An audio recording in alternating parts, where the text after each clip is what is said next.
We're gonna be doing some solo.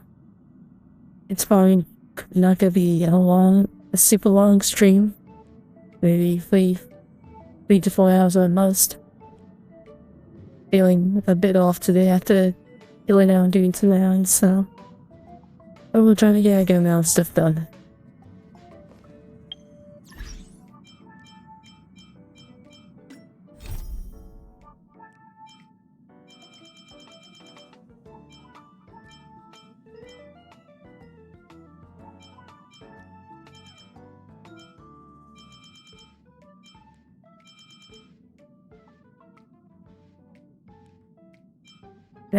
What's the quest I was looking at doing?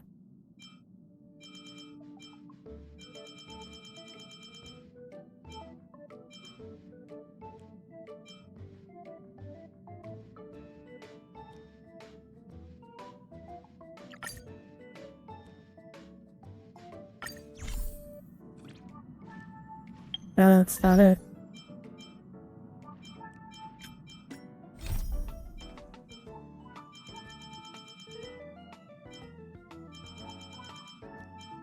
I'm sorry.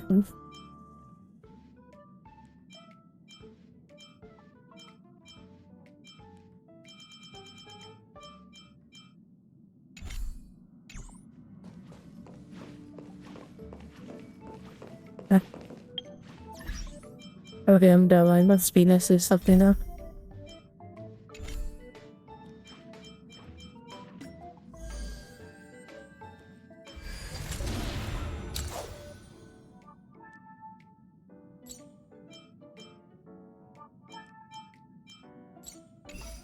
Oh, that's why I'm messing up. It's stupid.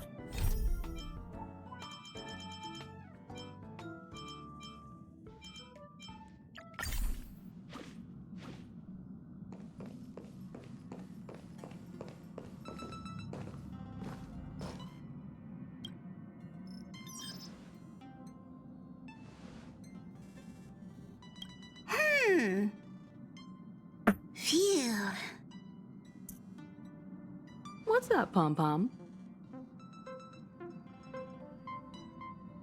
Just got a message from the Xianzhou La Fu. Looks like it'll conflict with our original schedule.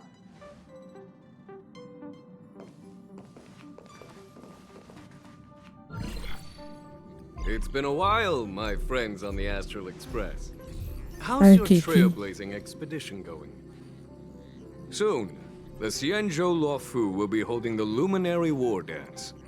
Those who have aided the Luofu in overcoming the crisis are cherished allies of the Xianzhou. Thus, on behalf of the Seat of Divine Foresight, I'm extending an invitation to attend the ceremony. Your presence would be greatly appreciated. Well, things are getting lively. We've barely recovered from the family's Charmony Festival, and we're already being invited to another special event.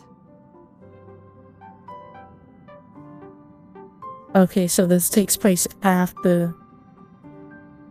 This takes place after Penacony.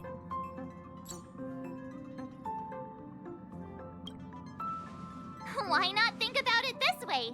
Our trailblazing expeditions are turning into blast expeditions, where we eat, drink, and play wherever we go. It's odd because they gave me this quest like as soon as I got the ability to go to Penacony. You think they would have walked into after Penacony was over? I just picked it because it has some relation to March. I assume this is it'll get me one step closer to unlocking the hunt version of it. Blast? Expedition? Yeah, wherever we go, we eat, play, and have a blast. So we should leave March behind to take care of the Express? Hey, that's not what I meant. I'm all for some fun. I just hope there won't be any surprise party crashers, like Friday or Saturday. The Xianzhou Luofu has recently overcome a crisis. By holding the war dance, they're demonstrating to everyone that they've returned to a state of peace and safety.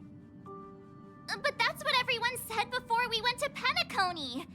You'll be totally safe under the family's protection. No need to worry. The war dance is not like the Charmony Festival with all its hidden secrets. It's just a festival to honor the Rainbow Arbiter and the Cloud Knights, who fought against the abominations of abundance and protected the Xianzhou ships. Aside from star skiff performances, it's mostly martial contests. Nothing too different from the Taiki and Roboball contest we've seen before. What do you think, Himiko? Since we've accepted Miss Black Swan's proposal, we should probably head to Amphorius for refueling. There's certainly no rush. This trailblazing expedition is quite unique, and the Express needs to be fully stocked and prepared before moving on to the next stop. With Madame Herta's help, I was planning to deliver some Leviathan fossils from Kalinga Abyss to Ron May, member 81 of the Genius Society. It could earn us some favors before we set off. However, it may take a few weeks. So that means we're not going to the Luofu. Being an adult means maintaining relationships, whether we like it or not, Marge.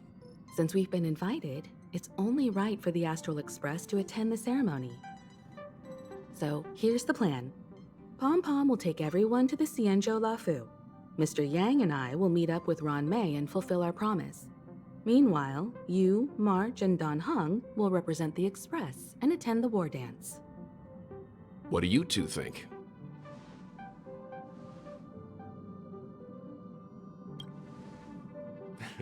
I don't hear any objections.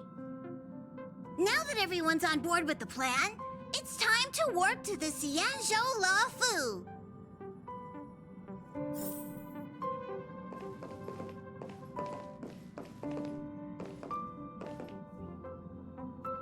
Drink water, you dehydrated King of bitch! Abyss. Hey, Caesar, how you doing? Current research on the Leviathan merely proves how little we know about such life forms. And That's why there's no geniuses are bother. interested in that field. Science is all about uncovering the unknown. How you been doing, Caesar?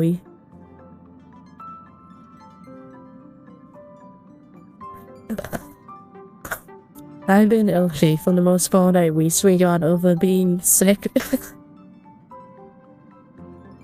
There's some traces here and there, but other than that, I've been okay. Don't miss us too much. If I stumble upon some cool Leviathan fossils, I'll bring a few back as souvenirs for you.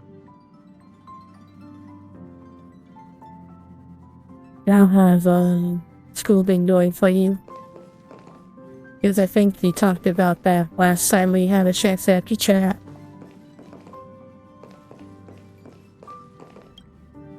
Himiko really knows how to convince people. Between Leviathan fossils and the war dance, the latter definitely sounds more fun. By the way, Don Hung, this time you'll be taking a stroll with us on the Luofu, right? And just let you two wander around aimlessly on the Luofu by yourselves? I don't think so. Plus, Mr. Yang is right. The Ambrosial Arbor crisis just ended, and both the long life and short life species are still feeling uneasy. Oh, That's why Jing Yuan wants to organize the war dance, to show that the Xianzhou Luofu is stable and safe. And since he has extended an invitation, it's only right that I visit my old friend.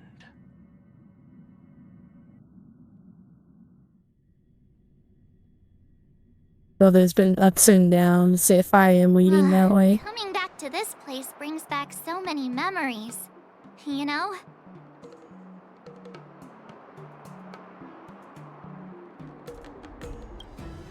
Hey, I'm not actually gonna recite a poem. I was just thinking about all the twists and turns we went through when we first arrived on the Xianzhou. This time, we're not being forced or enticed or chasing after wanted criminals. And we didn't have to sneak in through the cargo dock. This trip has been incredibly smooth. Quite unusual, I must say. Ooh, okay.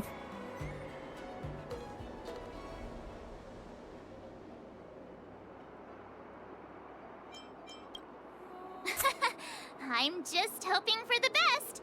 You're the one jinxing us.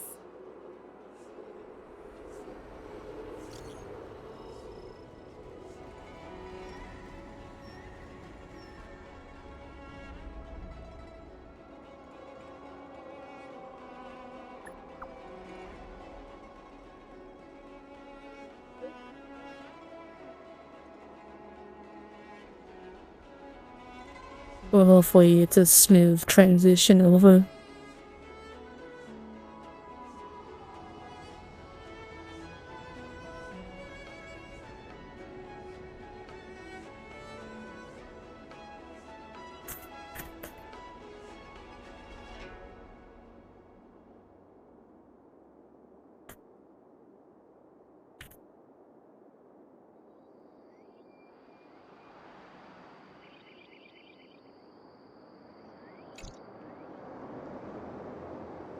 Is the Starskiff Haven always this crowded? Oh, there's so many people here. I can barely hear anything. Yanqing said General Jing Yuan sent him to welcome us. But where is he? Let's wait for him in front of the loom. It's the most prominent landmark on the dock.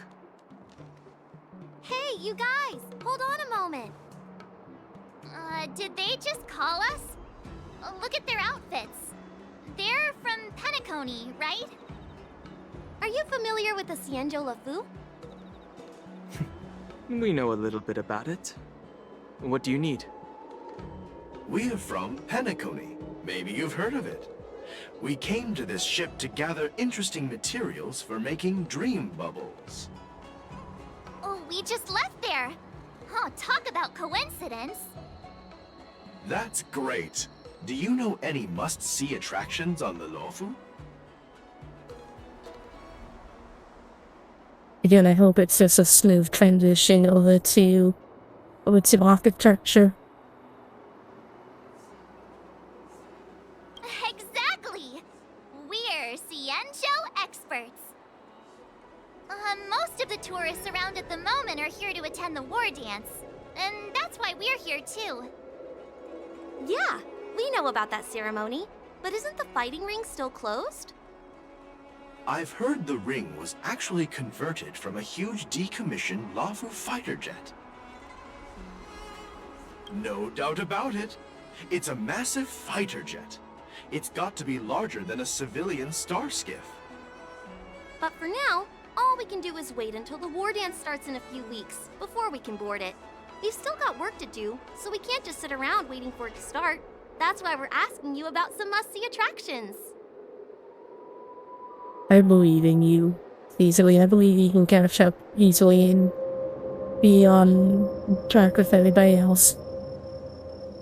We're looking for unique experiences that you won't find on Penacony. Our clients love these kinds of dream bubbles the most. You're the expert here. Give them some suggestions.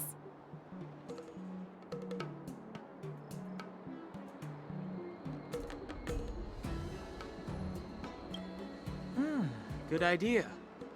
The everyday vibe of the Aurum Alley is a rare find on the planet of festivities. Everyday vibe. Yeah, our clients have had their fair share of adrenaline-pumping dreamscapes. Maybe something down to earth would touch their hearts. Thanks for the suggestion. We'll head to the Aurum Alley to gather materials. Maybe we'll run into each other there in a couple of days. Look, Yanqing's here. Really? Let's go catch up with him.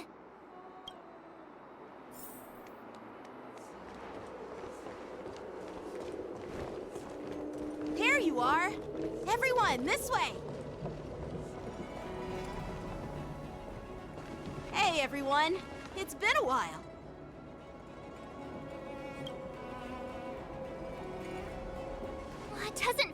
like it's been that long since we last saw you. But, Yanqing, are you? What's up, Miss March? They say kids grow up really fast. Yanqing, are you a little bit taller than before? We've only been away for a few months.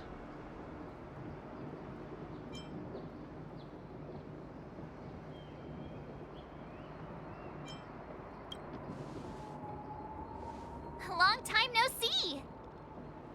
Okay, Caesary. It's been a while. Thank you for stopping in and thank you for working. Always nice to see you around. Oh, you've come along too, Mr. Danheng.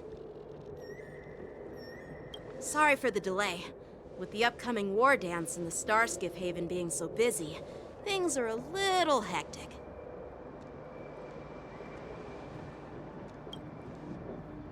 Seriously, I've never seen the Luofu so lively before.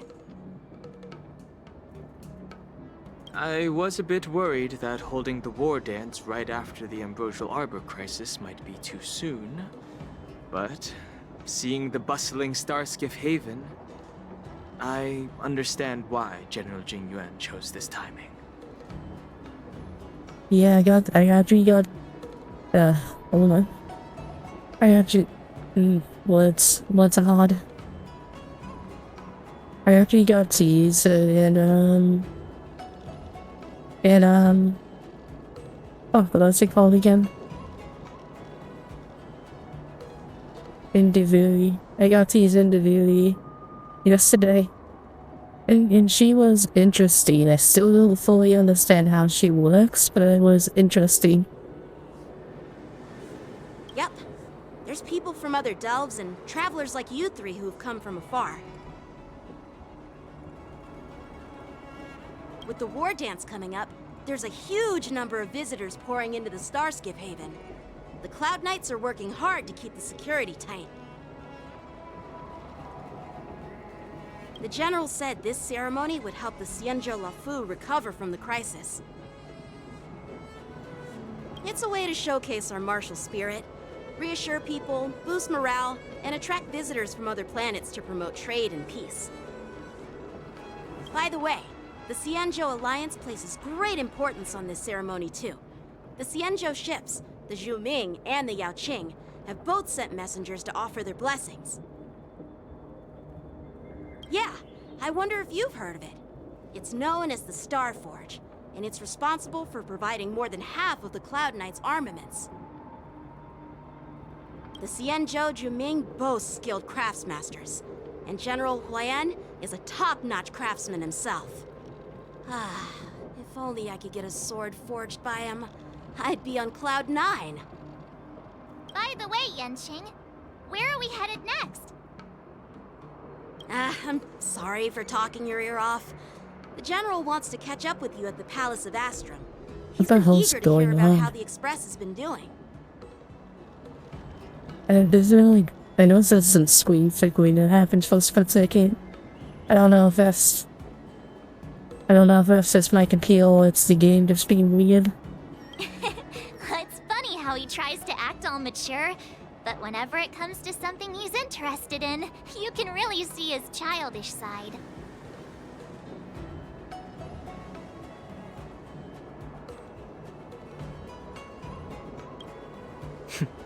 I agree. Yeah, there was a screen flickering with everything. Just like disappeared for like a split second on my end. I don't know if that popped up on stream.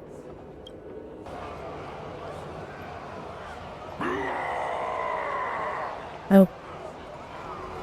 All units, assemble quickly! Get ready to protect the crowd! I just mentioned security, and now all of a sudden something's gone wrong. Excuse me, I need to go check out the situation. Hey, what's that supposed to mean? We'll go with you.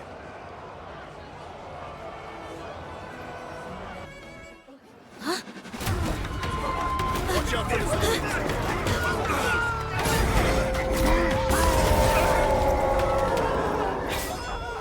civilians. I'll deal with him.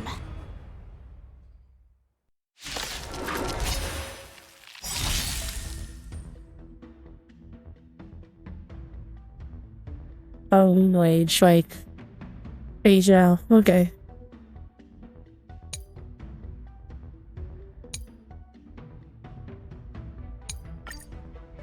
Borison? Why are there Borison here? Show me what you can do. This ends now. The mood is set. Let the show begin.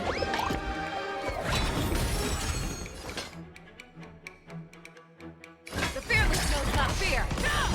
Time to twirl. Too slow. Do you know who I am? This big diamond! It's all yours! Take your positions. Let's improvise. What are you looking at?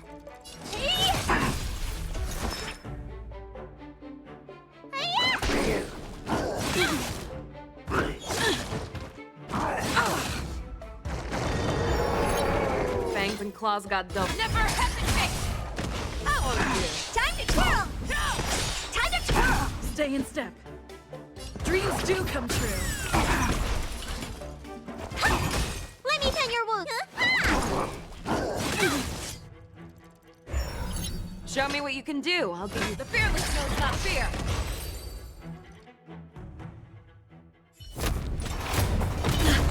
Not good.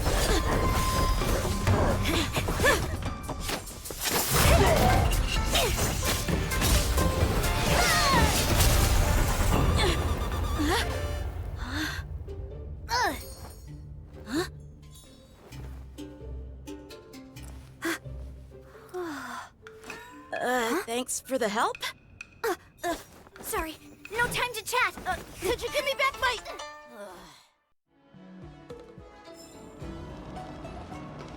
He stole his sword. Yeah, I should not have started this.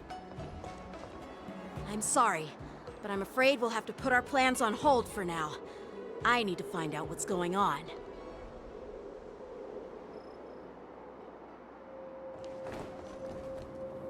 While we appreciate your rescue, my Xianzhou friends, don't you think it's a bit too much to detain us and our cargo?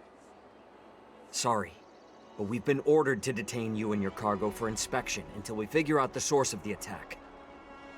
Once we're done with the formalities, we'll let you and your cargo go. But this shipment isn't even meant for the Luofu, and it's IPC's patented technology. Who do you think you are to conduct an inspection? According to the protocol, all cargo arriving on the Luofu must go through inspection. But we didn't officially enter your dock at all. We just sought refuge in your dock because we were attacked by the Borison. Looks like this argument could go on forever. Let's not get involved in a heated dispute that won't lead to a resolution.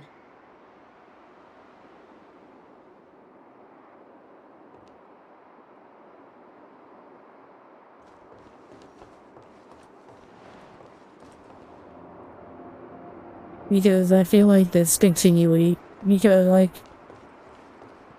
this takes place after Penacony's story, and yeah, maybe I should have not done this.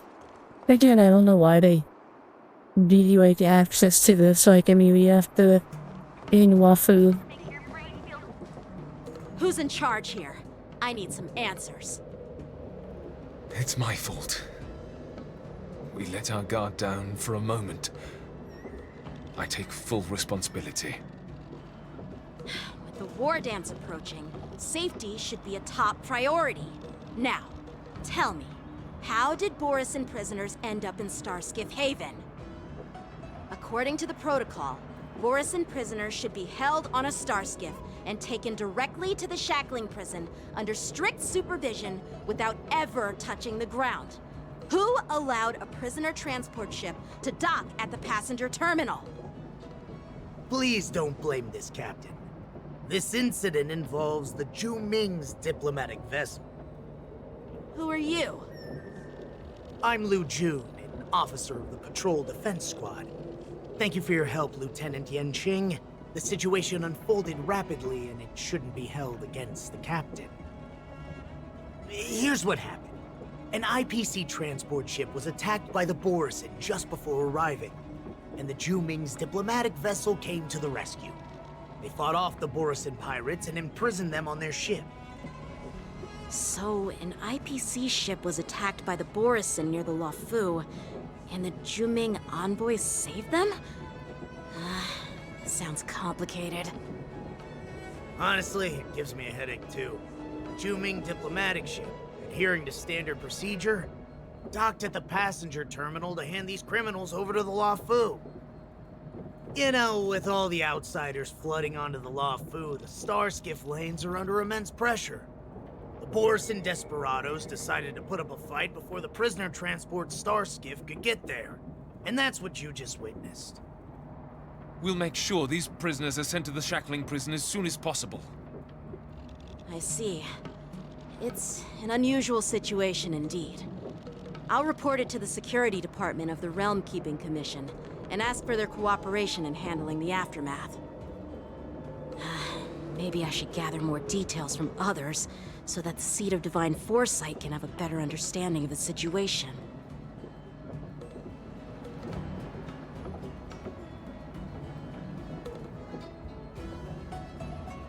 Oh, you look much maturer now, Yenqing. We don't Please don't with him. tease me, Miss March. The situation on the Xianzhou before the war dance is like a calm lake that can be disturbed by even the smallest pebble, capable of generating far-reaching ripples with even the slightest disturbance. What are those people? I mean, those monsters we just dealt with?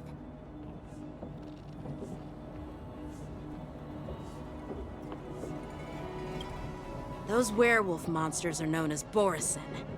They are abominations of abundance, and we've been fighting them for a very long time.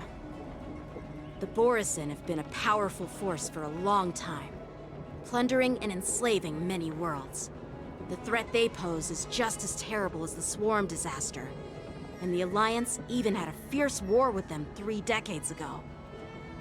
Their presence has faded over the years, but who would have thought?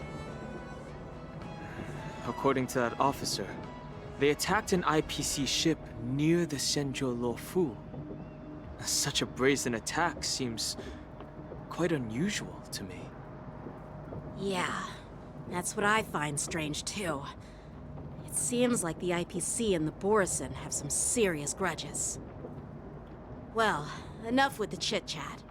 The General wants me to take you to the Palace of Astrum. I'd love to chit-chat a little longer, but there are some things that can't be left unchecked. Is it a serious matter? Maybe you'll need our help in hunting down the Borisin? Thank you, but it's no big deal. By the way, that young lady who just appeared, she took my sword. I'm thinking of filing a lost property report at the Realm Keeping Commission to see if I can get it back. I doubt she did it on purpose.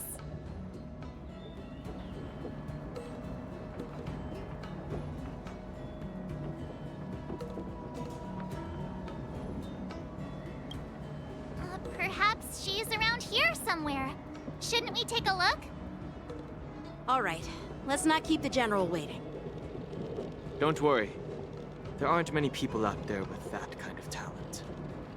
It shouldn't be too hard to find her.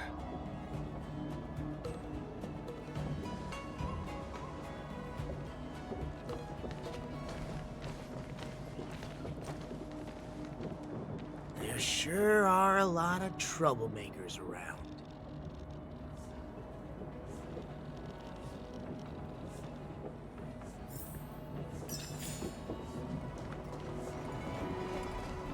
Success and failure.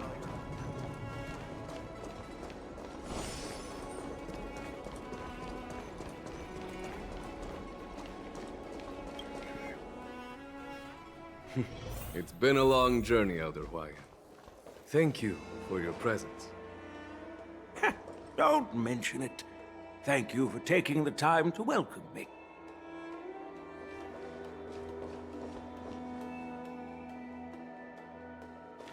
General, I brought our guests from the Express. Oh, I'm sorry for my bad timing. I didn't know you were meeting a guest, General. Don't worry, you're just in time. It's been a while, my friends from the Astral Express.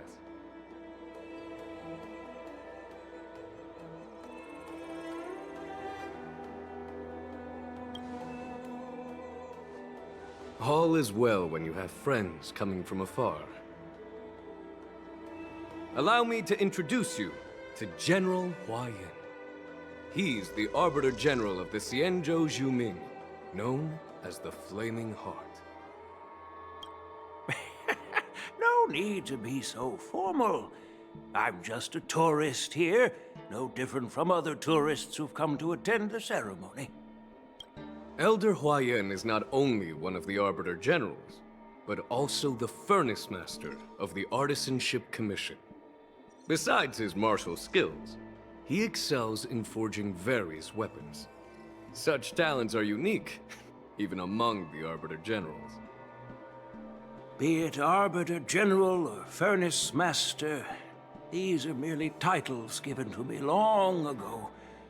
I've retired several times already, but with the current change in circumstances, the Marshal has called me back to duty, and I had no choice but to answer the call. Well, in the end, I'm to blame. Living such a long life naturally brings its share of disapproval. It's an honor to meet you, General Huayan. It's my honor to meet you, General Huayan. No need to be all formal. Today I'm just a guest on the Luofu, the same as all of you. So, these three are the ones you mentioned, Jingyuin? The heroes who helped you with the Ambrosial Arbor crisis? Indeed. There's Dan Heng, March 7th, and her. Without their help, I'm afraid the Luofu might not have easily overcome this crisis. So, the Imbibitor Lune's reincarnation has returned to the Luofu and will attend the war dance. I'd love to have a drink with you, should the chance present itself. You're more than welcome, General Huayan. And this young friend is? Yanqing, my apprentice. He remains by my side as my retainer due to his youth, which I hope will season him with experience. He will stand for the Luofu's Cloud Knights in the upcoming war dance, ready to take on all kinds of challenges. Great, great! It's a real treat to see so many talented young people around here today. Oh, I almost forgot. This is my apprentice, Yoon Lee.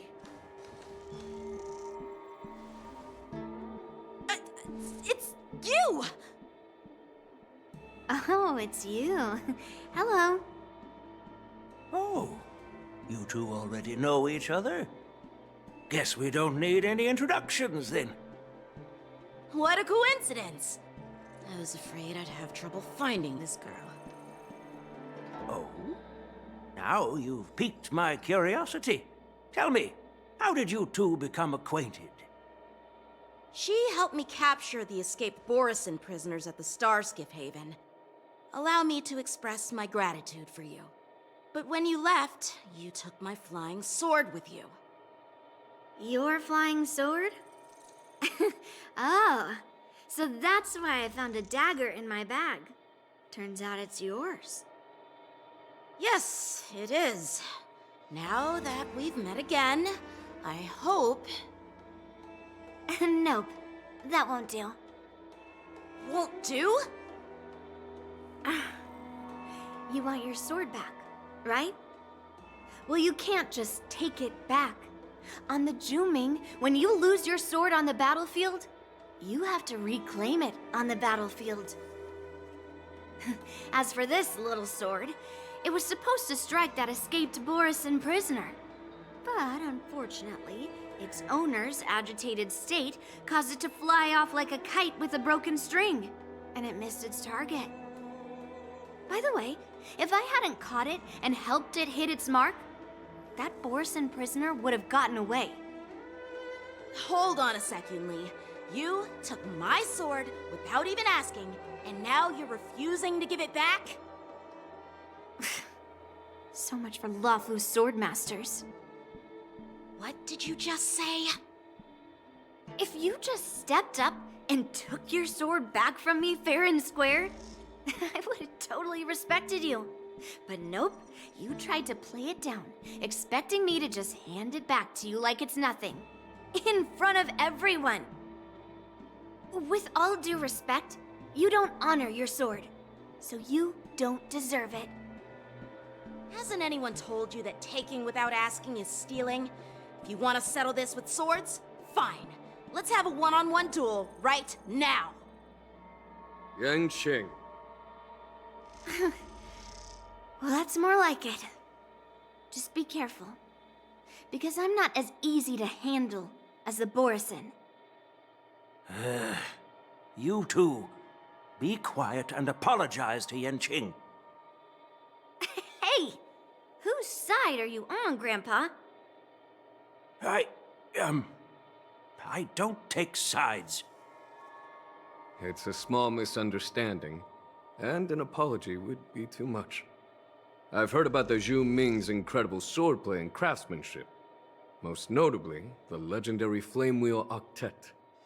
Seeing Miss Yun Li, who is among those ranks today, well, I must say, she definitely has that fiery edge. Such grandiose names. Some folks love to spin these fancy titles, trying to set the Cloud Knights apart. Yun Li is still just a young girl, a bit awkward and hot-tempered. So please forgive her if she's being rude. Well, everyone, Elder Huayan and I have some business to discuss. For now, Yanqing, why don't you entertain our guests and take Miss Yun Li to the inn? I'll find another chance to talk with you all. I'd like to express my gratitude to the Astral Express for helping the Lawfu during the crisis. That's so kind of you. I mean, you've already thanked us so many times. Please forgive me for coming at an inconvenient time. You needn't apologize, General Huayan. All right, Yun Li. Take this opportunity to clear things up with Yanqing. Yeah. It's better to make friends than enemies. But I won't be heading to the inn just yet. I want to visit Lingsha. She just arrived in the Lawfu and could use some help settling in. Yanqing, once you've helped our guests get settled, go to the Artisanship Commission for me. I've heard about the attack and the detainment of the IPC ship. Qingzu sent word that the IPC members are protesting and wish to have their cargo back. See if you can calm them down. Don't get aggressive. Just make it clear that the Xianzhou Lawfu has no intention of violating their rights. I'm on it.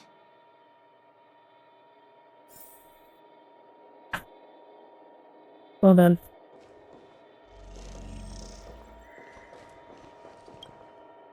This is the report Qingzu just sent me. Let me take a look.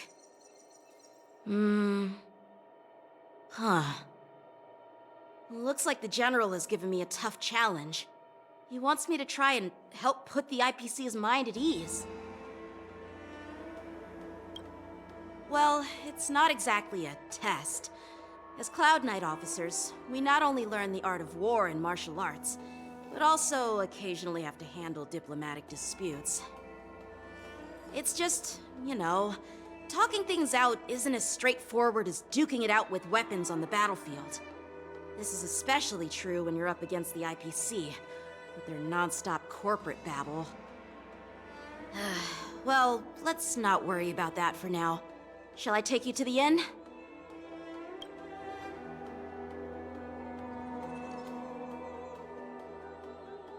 It is the Lawfu's honor to have you in attendance at the war dance.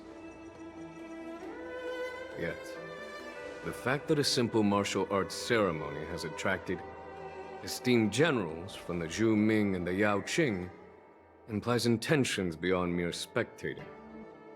Might there be any specific instructions from the Marshal? You're overthinking it, Jingyuan. As I said, I'm here to broaden my granddaughter's horizons. I have no ulterior motives. However, I have no clue what the Yao Qing Arbiter General has in mind. Do you remember when you accepted this position? I told you that an Arbiter General's battlefield goes beyond the physical one. You'll need to lead and manage everything on the Xianzhou. The title of Arbiter General holds a weight far greater than its literal meaning. So many years have passed, and you've done well. However, longevity for the Xianzhou people can be a curse. Living too long means that every mistake you made will lurk in the shadows. And one day, they'll eventually catch up to you. The Marshal knows everything that has happened on the Lawfu. As for the Merlin's Claw of the Yao Qing, she has come specifically for you.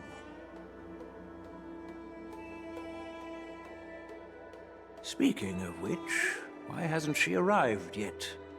They say the Merlin's Claw strikes like lightning. Being late isn't her style. That's not true, General Huaiyan.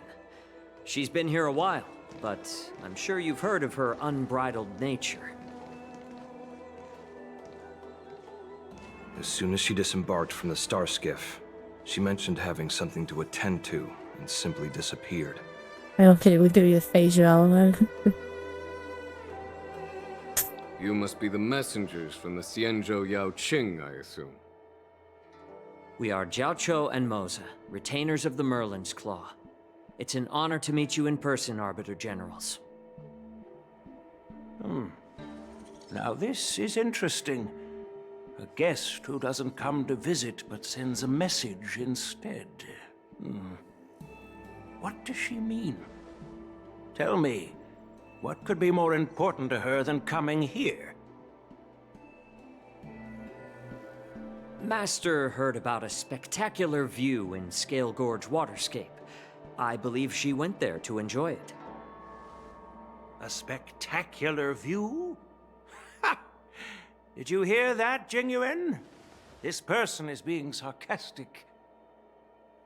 Please do not misunderstand me, General Huaiyan. I was simply stating the truth. Master thought it would be inappropriate to keep you waiting, so she sent us here. Once she's finished with admiring the scenery, she'll personally come and apologize to the both of you.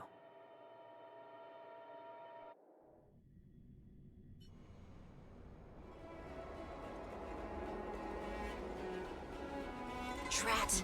I forgot to ask Yun Li to return my sword. No need to bother. The Juming envoys won't be leaving the Lawfu anytime soon. I'll ask for it later when we meet again.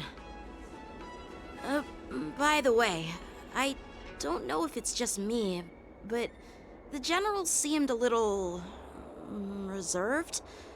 Could it be because of Elder Huaiyan's visit? Reserved? Really? Maybe I'm just overthinking things. No, you're not. When I entered the Palace of Astrum, I realized that the messenger from the Xianzhou Zhu Ming was actually the Arbiter General himself. So, the messenger from the Xianzhou Yao Qing must be the Merlin's Claw herself, I presume. That's right. Well, that's what makes this entire thing so unusual. What's so unusual about it? They simply received an invitation from Jingyuan, just like the crew, right? The war dance is just a small festival. And now we have 2 Arbiter Generals from other Xianzhou ships here. I'm afraid they're here for something more. Maybe they've come to hold Jingyuan accountable for the Ambrosial Arbor crisis? Hold him accountable? Come on, didn't the Lawfu fall victim to the disciples of Sanctus Medicus and the Antimatter Legion? Why would they blame the victim? Danshu's rebellion and Ventilia's scheming are merely one side of the story to the other Arbiter Generals of the Alliance. Only a single piece of incontrovertible evidence remains, creating an endless source of potential complications. The Ambrosial Arbor. Yes. It's undeniable that the Plague Mark, which was subdued by the Xianzhou Luofu, has resurfaced. But was it really a conspiracy instigated by the Antimatter Legion? Or does it indicate a traitorous intent from within the Luofu, implicating Jingyuan himself? Once the spark of suspicion is kindled, it proves hard to extinguish.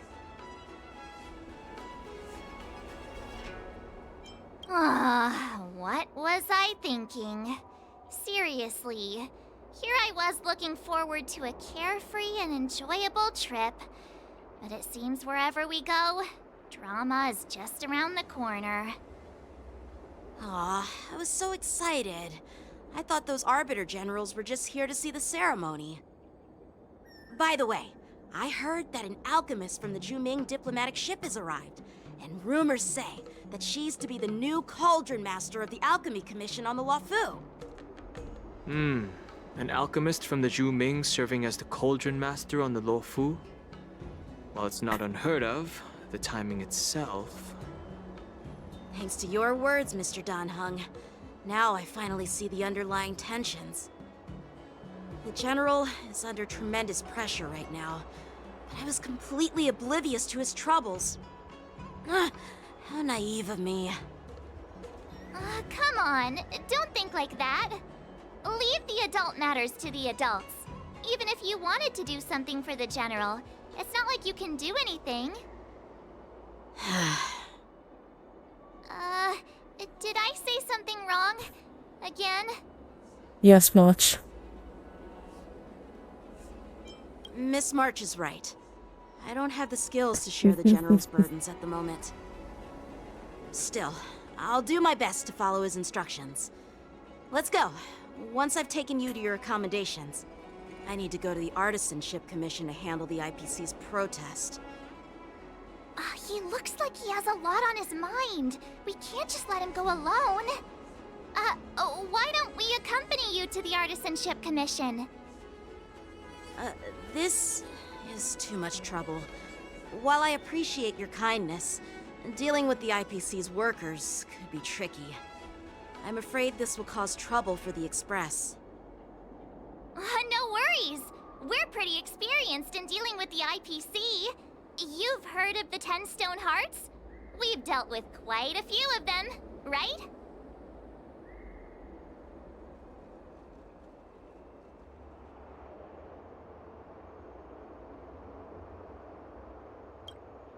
Hey, who's bragging?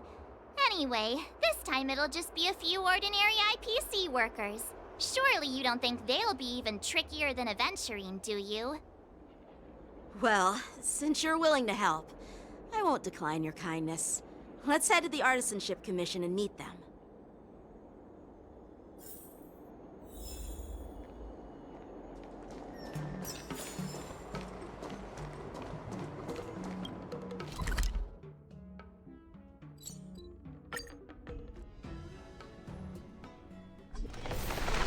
Can I really reason with you Xianzhou people? God damn it. I think I get it now. In your words, this is called looting a burning house, right? But I am trying to reason with you here. I know I've already done deal with this asshole yet and the side independent events story. I have to deal with him again. That toxic voice sounds familiar. Haven't I heard it before in Arum Alley? You know what? This isn't my first time dealing with the Skyfaring Commission. I can handle your unreasonable ways. But straight up snatching IPC cargo, isn't that going a bit too far? Just as I've said it many times already. Once we've inspected the cargo and completed the security check, you can be on your way. Is there something wrong with your ears, or is it just your brain? Oh. I'm hearing you loud and clear. I'm thinking clear. And my answer is crystal clear. Not a chance. Keep detaining my cargo, and I'll file a complaint directly with your general.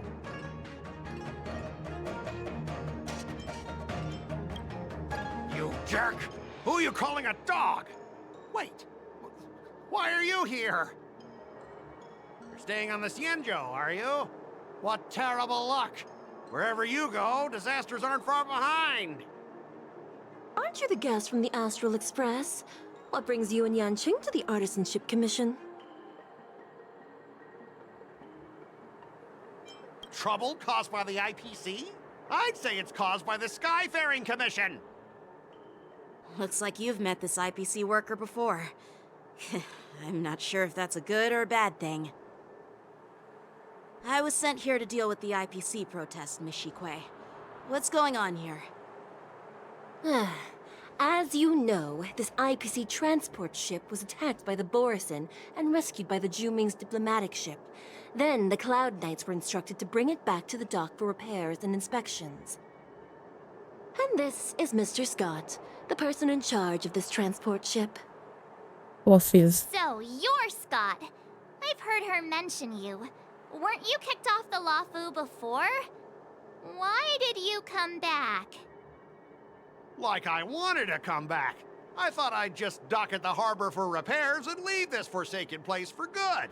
Little did I know, as soon as the ship entered the harbor, a bunch of Cloud Knights showed up and snatched all our cargo from the hold. What do you mean by snatched?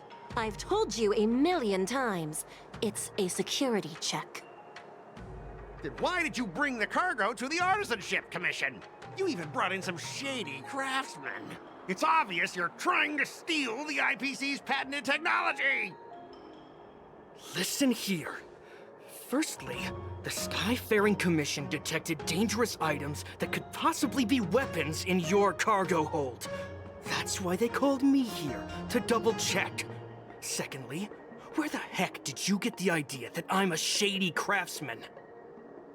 Even if there are dangerous items, what do they have to do with you? It's not even being shipped to the Lawfu. We'll just fix the ship and be on our way. We won't unload our cargo here.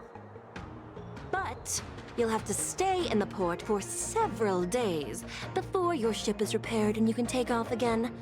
How can we just leave unchecked items sitting here? I understand, but we don't need to disassemble the cargo if it's just a security check, right? In most cases, we don't. However, our scans discovered that the cargo doesn't only contain machinery, but also some substance that resembles biological tissue. Biological tissue? Does this crate contain living things? I'm afraid we'll need to wait for the Alchemy Commission for further confirmation. In any case, according to our regulations, we need to unseal one of the crates for further examination. But this IPC specialist has been hindering us on the grounds of patent secrecy. The Alliance's regulations on biological products are very strict. Without further inspection, there is no way for the Skyfaring Commission to release the cargo. Oh, really? Fine! If anyone lays a finger on that shipment, they'll have me to deal with. It doesn't matter if it's mechanical or biological. It's none of your business. I'm filing a complaint against the Skyfaring Commission's ridiculous regulations. This Mr. Scott seems stubborn and difficult to persuade. Honestly, I really don't want to have a vicious confrontation with the IPC.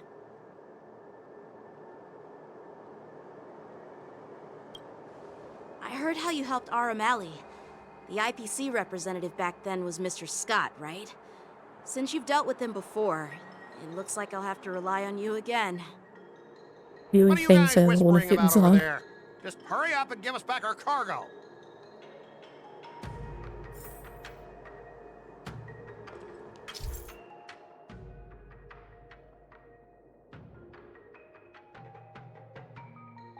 Oh. They changed our negotiations look.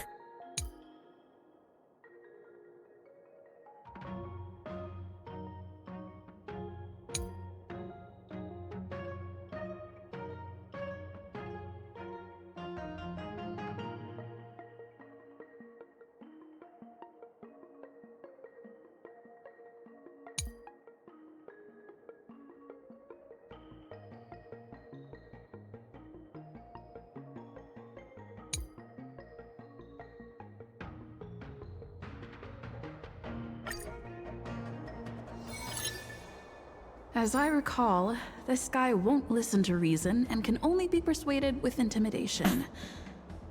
But he does seem to follow rules to some extent. Let's use that against him. Speaking of regulations, we have our own laws and regulations too. According to Article 4 of the Cienjo Alliance IPC Trade Consensus, the Alliance and IPC shall never infringe on each other's intellectual property rights.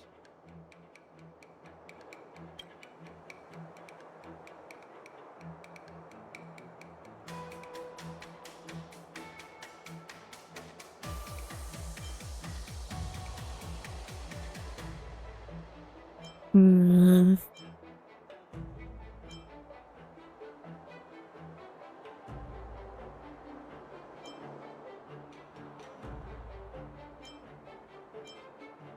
I didn't expect to see you again, Mr. Scott.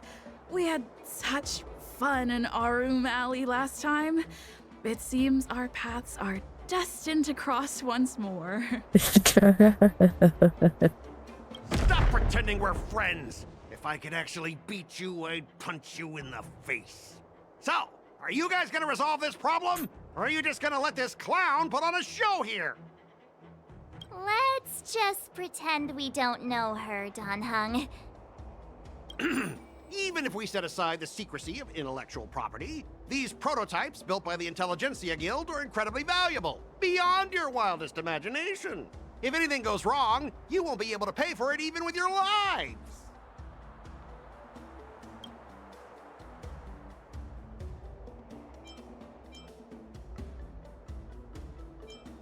Can you give us an exact amount, Mr. Scott? If there's any damage after the inspection, the Express... I mean, the Skyfaring Commission will compensate you.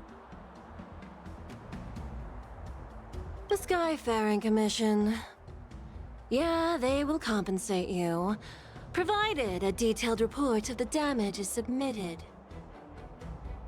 I don't doubt the financial strength of the Skyfaring Commission. However, this is not just about money.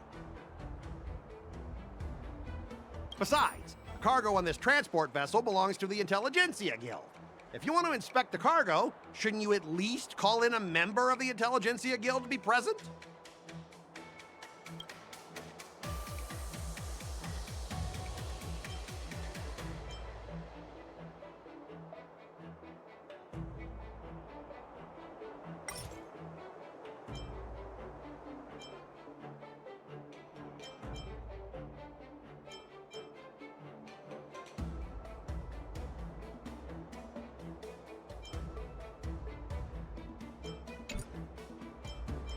According to the principle of territoriality, since your vessel is stranded on the Cienjo, the Skyfaring Commission has the right to inspect it. Indeed.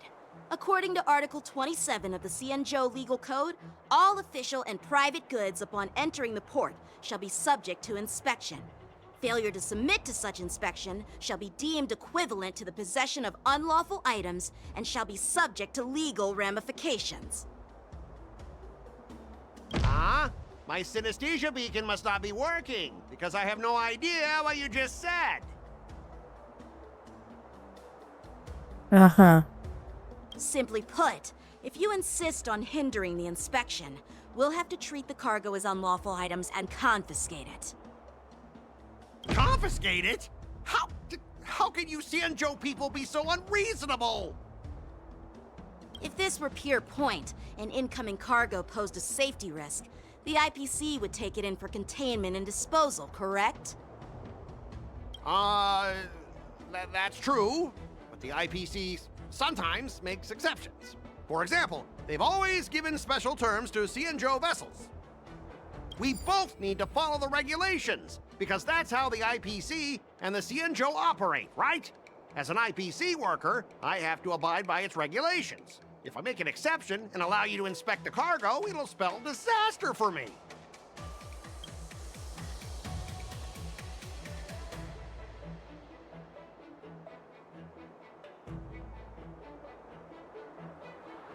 Everyone has their own set of rules. Now that you're on their turf, shouldn't you follow their rules too? Yeah, I get it. I know I'm on the Cianzhou, but if I violate the IPC regulations, I'll be in deep trouble when I get back.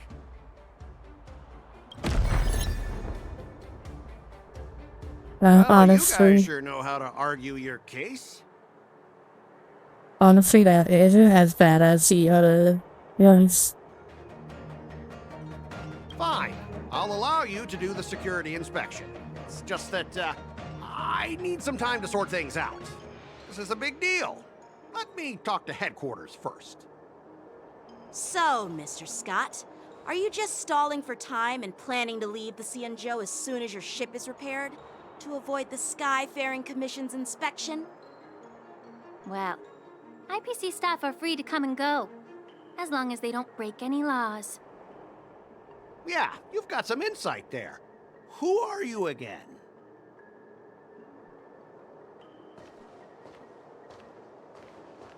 Allow me to introduce myself. I'm Lingsha, Cauldron Master and head of the Alchemy Commission on the Lawfu. Could she be? Yeah, she's the new Cauldron Master assigned here from the Cianzhou Zhuming. I received a report from the Artisanship Commission about cargo containing samples of unknown organisms. It said they needed help from the Alchemy Commission. I had nothing better to do, so I came myself. It's fine, Mr. Scott. If you really don't want your cargo to be inspected, it doesn't matter. It doesn't matter? How can you say that? Why are you being so nice all of a sudden? Well, since you're not going to check it, I'll take this crate and be on my way. Is that okay with everyone? Yeah, sure. Why should I object? Not only this sample, but all the goods on the transport ship are yours to keep. Like I said, we won't inspect them. Wait a minute!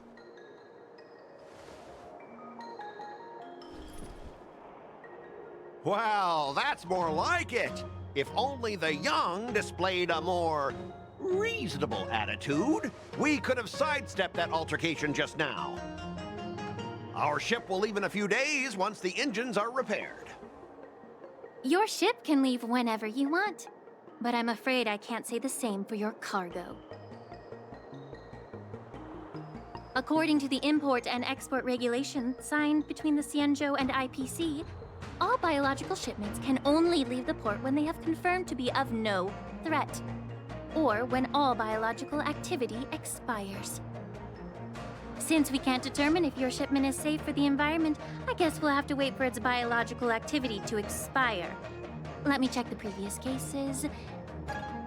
Normally, it'll only take around 47 star calendar years. Only 47 years? Why so surprised? You're still young and full of energy. I'm pretty sure you'll live a few more decades. Have some confidence in yourself. Ha! Typical of a long-life species. Your words are dripping with sarcasm. While you may not care about time, I do. I'll be demanding double compensation from the Skyfaring Commission for every minute wasted. Sure thing, Mr. Scott. You seem pretty confident that your career and life will last long enough to witness this victory unfold.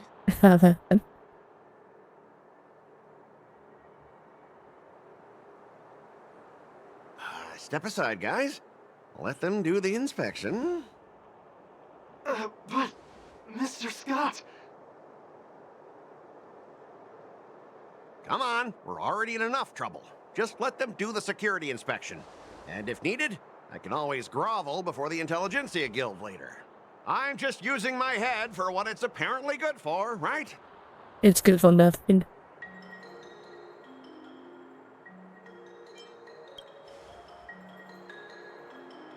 Well, honestly, at least you're not as annoying as that woman. Oh. Bro, just do the inspection. This lady is really something else.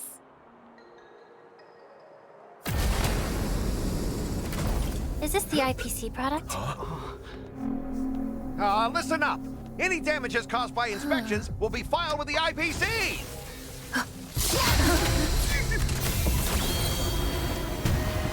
Uh-oh.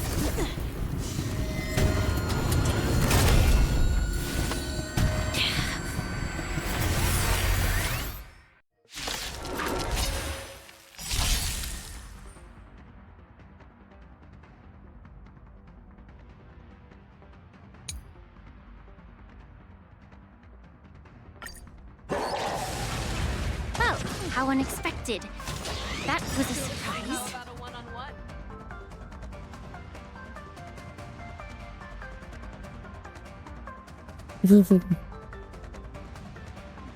Again, I haven't done deal with that in the side story thing I was doing on the previous stream, so There's no time like the present. I need to deal with them on that and also. Let the show begin.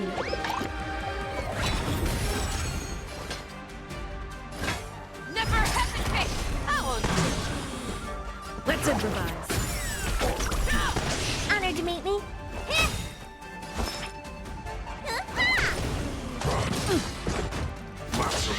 Still the same Time watches your prescription! How appropriate. The fearless knows not fear. Stay in step. Dreams do come true. There we go. Oh dear. Time to twirl! Fangs and claws got dull. Never hesitate. Too slow. Let's improvise. What are you looking at? The mood is set. Let the show begin.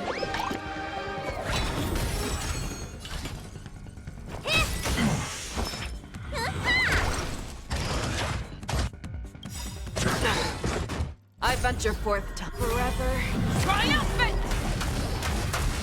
Victory is inevitable.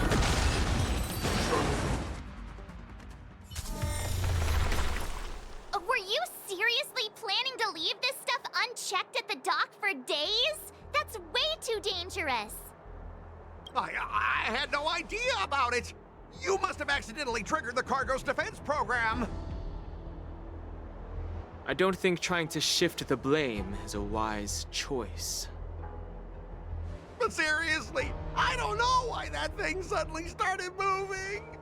I swear on the Amber Lord. Enough. Miss Shikwe, please escort our IPC guest to the Skyfaring Commission. I'm on it. Please follow me, Mr. Scott.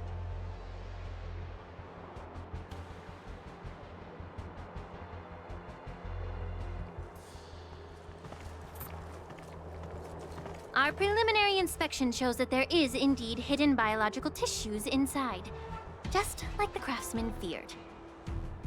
I can't even tell if it's ingenium or biological in nature. The core of this device is what they call wetware in industry slang. To put it simply, this machine operates with a kind of biological nerve as its control center. Okay. I'll take some samples for the alchemist to analyze and figure out where the biological tissue comes from. Why would the Intelligentsia Guild use such unethical technology? Perhaps they're trying to create a new weapon? Whatever the reason is, it's probably why the Borisin attacked the ship. There's probably a Bolson brain inside No that wonder thing. the IPC were trying to obstruct our inspection. I'll contact the 10 Lords Commission and ask the judges to come and give their final verdict on this. According to our rules, all prisoners and weapons involving dangerous creatures must be taken to the shackling prison for further sentencing. After all, it's the safest place on the Luofu. As for you, Mr. Craftsman, please go with the Cloud Knights and explain the situation to the judge.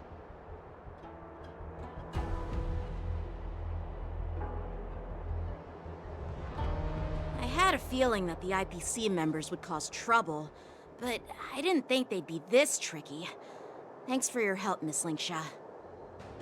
I should thank you for saving my life. Your sword skills were impressive. Taking down that big guy. I thought the General's retainers were all burly martial masters. I didn't expect Yanqing to be so...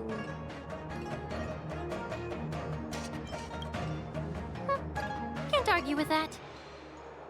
As for you, you must be the guests from the Astral Express, right? Saving the Luofu from that crisis. It's so impressive. It wasn't a big deal. Really. It's still early, so why don't we get some tea at the Alchemy Commission? We can discuss your suggestions for revitalizing the commission. I'd be happy to accept your invitation. And you three are coming too, right?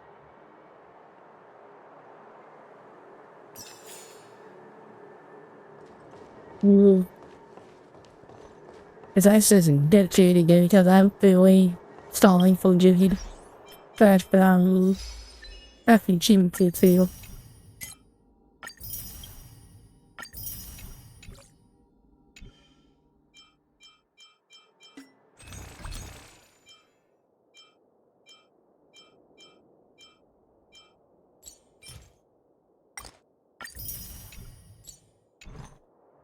I gained the 300 jade from the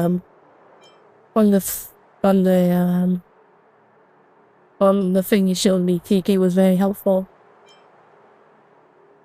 How many pulls I have? 15. If we can get the 5 pulls in a quick enough time, we can do 20 pulls. I do really want your wing shot, so. And I haven't guaranteed on it, so I just need to hit the pulls. And knowing my luck, and I have to hit like the max amount of pity pulls before I can even get her.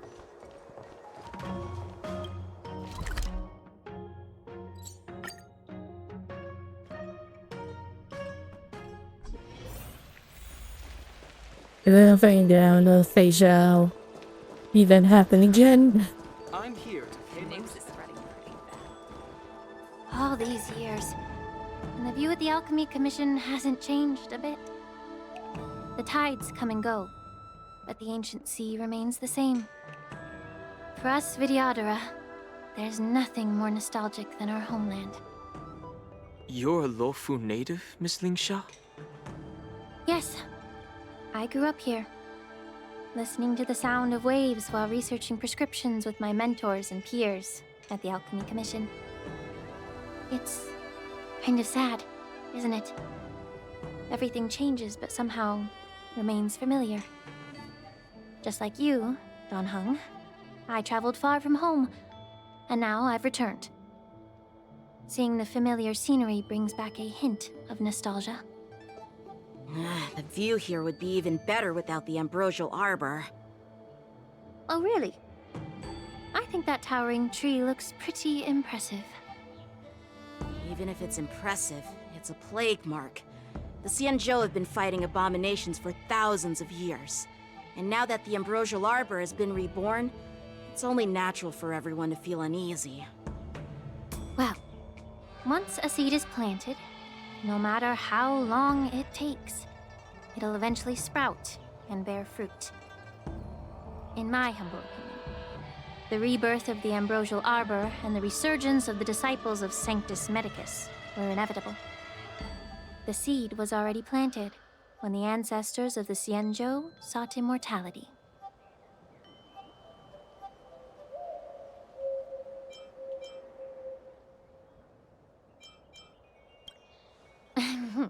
My bad. Well, since you went through the entire Ambrosial Arbor crisis firsthand, Dan Heng and Lieutenant Yan Qing, I'd like to discuss something with you. What would you like to discuss, Miss Linksha? I was lucky enough to be chosen by the Alliance to come in and clean up all the old grime in the Alchemy Commission. Honestly, the Alchemy Commission is riddled with problems and has reached a point where fixing it seems impossible. I'm looking to remedy this problem, but was wondering if you could provide any insights. Well, even though I'm a Vidyadharan like you, I'm an outsider, just like my companions here. I can't really say much about a remedy, but I do have a piece of advice, Miss Lingsha. The Vidyadhara and the Alchemy Commission on the Luofu have always been intricately connected. If you cannot distance yourself from these ties, Miss Lingsha, changing the situation within the Alchemy Commission may be quite challenging. This a I bit? may not know about politics, but I do know that the disciples of Sanctus Medicus have been operating within the Alchemy Commission for years. If you're determined to root them out, maybe you should discuss it with the General. I see. Thank you for your valuable insights. While the Lux Arrow from the Rainbow possesses unparalleled power to sever the Ambrosial Arbor, it can't sever mortals' desire to prolong their existence. Just like how the Cloud Knights can eliminate the remnants of the disciples of Sanctus Medicus, but are unable to calm the hearts and minds of the people within the Alchemy Commission. Our Xianzhou forebears knew this well, and that's why they entrusted the duty of guarding the roots of the Arbor to the Vidyadhara. However, the Vidyadhara are still only mortal beings.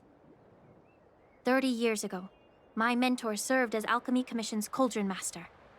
She recognized the emerging undercurrents and sought to cleanse the source of the disturbance. Unfortunately, even though she was skilled in the art of healing, she didn't understand the human heart or how to eliminate the sickness lurking within the depths of the Alchemy Commission. In the end, she was framed and exiled to the Juming. I was also implicated and had to leave the Luofu. And guess who arbitrated the case and handed down the sentence? None other than General Jing Yuan himself. What? You heard it right. The ones responsible for the corruption in the Alchemy Commission are not just the remnants of the disciples of Sanctus Medicus, but even the Divine Foresight himself. And they're using that against him now. Alas, why is your face turning pale, Yanqing? Don't worry about it. I understand that when someone holds a position of power, they may sometimes have to make tough decisions. I won't hold any personal grudges against him. Besides, at our age, holding personal grudges is a luxury we can't afford. Lingsha, you're back! I've been waiting ages for you.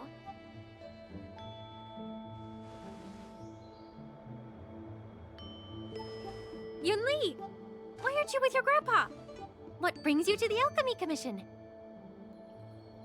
Well, let me take this opportunity to introduce you to Yanqing. What a small world. You stole my sword! Give it back! I see. Let's skip the introduction part then. Why do I keep bumping into you? Are you stalking me or something? Of course not. Unlike you, Miss Yunli, I have important things to take care of. You, on the other hand, seem to have all the time in the world to wander around without returning my sword. Grandpa used to say that a sword reflects its master. I talked to your sword, and it told me that you've been distracted. You hesitate when you should strike, and you struggle to stay calm when your sword is unsheathed.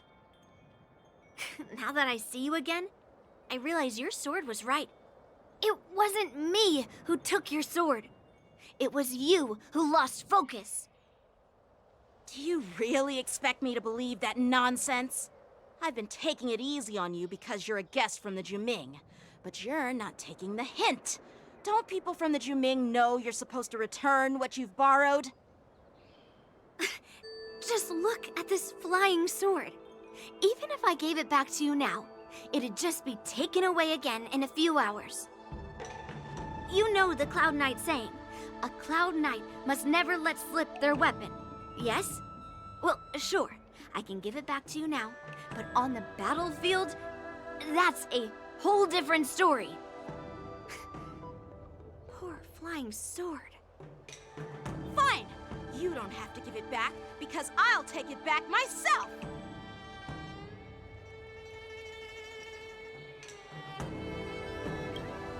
But which general should I call?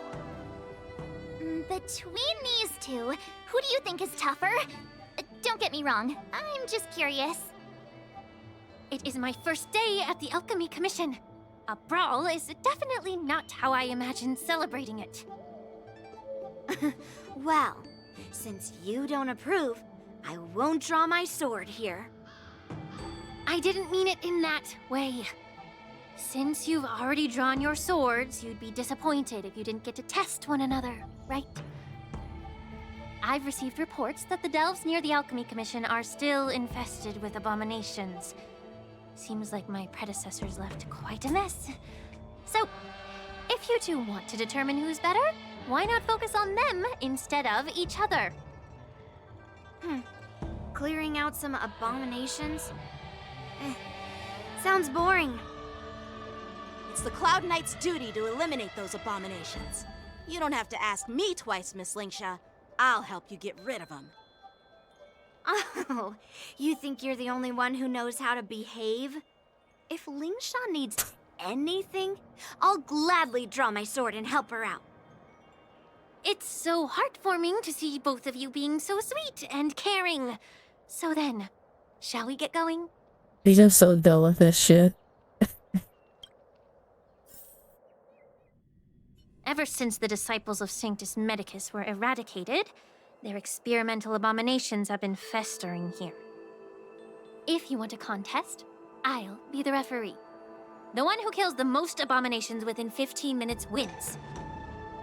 Lingsha, as always, you're still an expert in making unpaid work sound so noble and grand. It's for your own good, little Yunli. While you desire to compete against each other, I don't want to see either of you getting hurt. That's really thoughtful of you, Cauldron Master. So, are you both ready?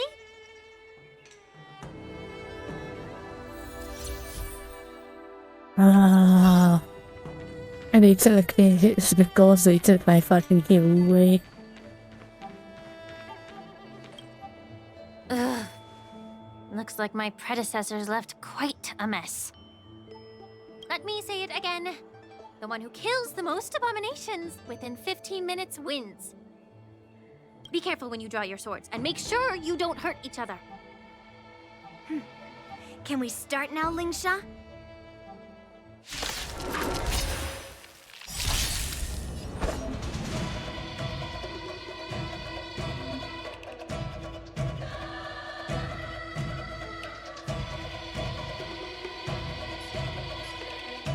I'm used to, Do you know who I am? This big diamond! It's all I used to the game's cards being over anyways. blade and flight! Time to twirl! I didn't expect someone who can't even hold on to his sword to actually have some skill.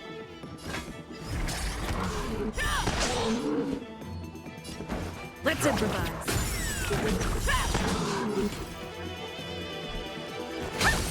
Time to twirl! A one-time enemy.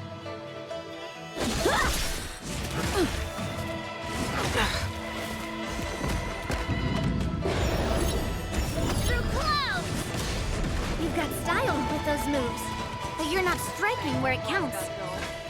Well, she can. Such a shame to see you misuse your sword like that.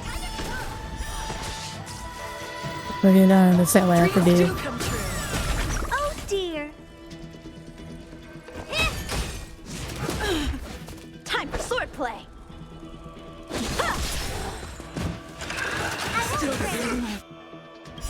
I venture forth to hunt. Forever.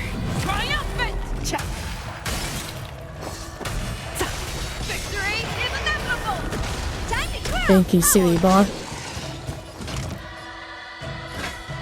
The fearless knows not fear! Time to twirl! The mood is set just right. Let the show begin! This is crazy how it's been happening way more often recently. Let's improvise. Honored to meet me.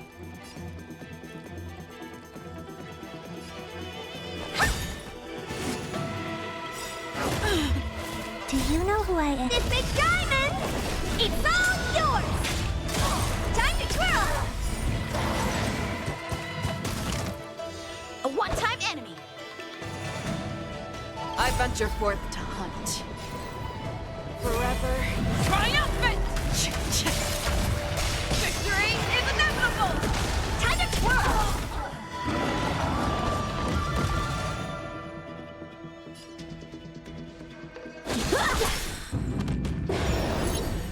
Through clouds!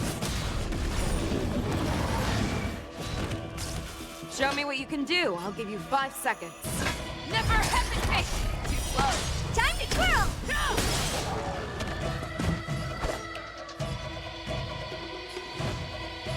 Strike with heart! Time to twirl! Practice is over. Swords descend. Time to twirl! Still the same one. I venture forth to hunt. Forever. Triumphant! Victory is inevitable! Time to twirl! Take your positions.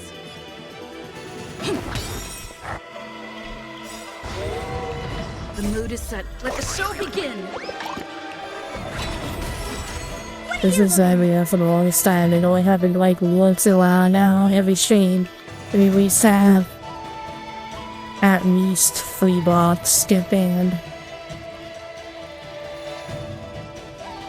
And then wait to greet that day. I think the highest I've seen in my chat has been like 30.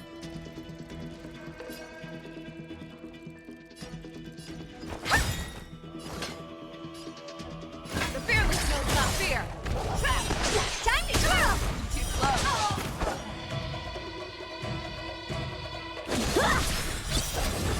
Time to twirl! Honored to meet me. I venture forth to forever. Triumphant! Victory is inevitable! I win, Miss Yun Li! You got lucky. Why don't you just give me back my sword, sincerely apologize, and then go cry your eyes out to your grandpa? Consider yourself lucky that I'm not interested in your rusty sword, as I don't have the nasty habit of snatching other people's weapons. All you did was chop down a few monsters. Don't get carried away with yourself. If you think you can just take this sword from my hand, go ahead and try.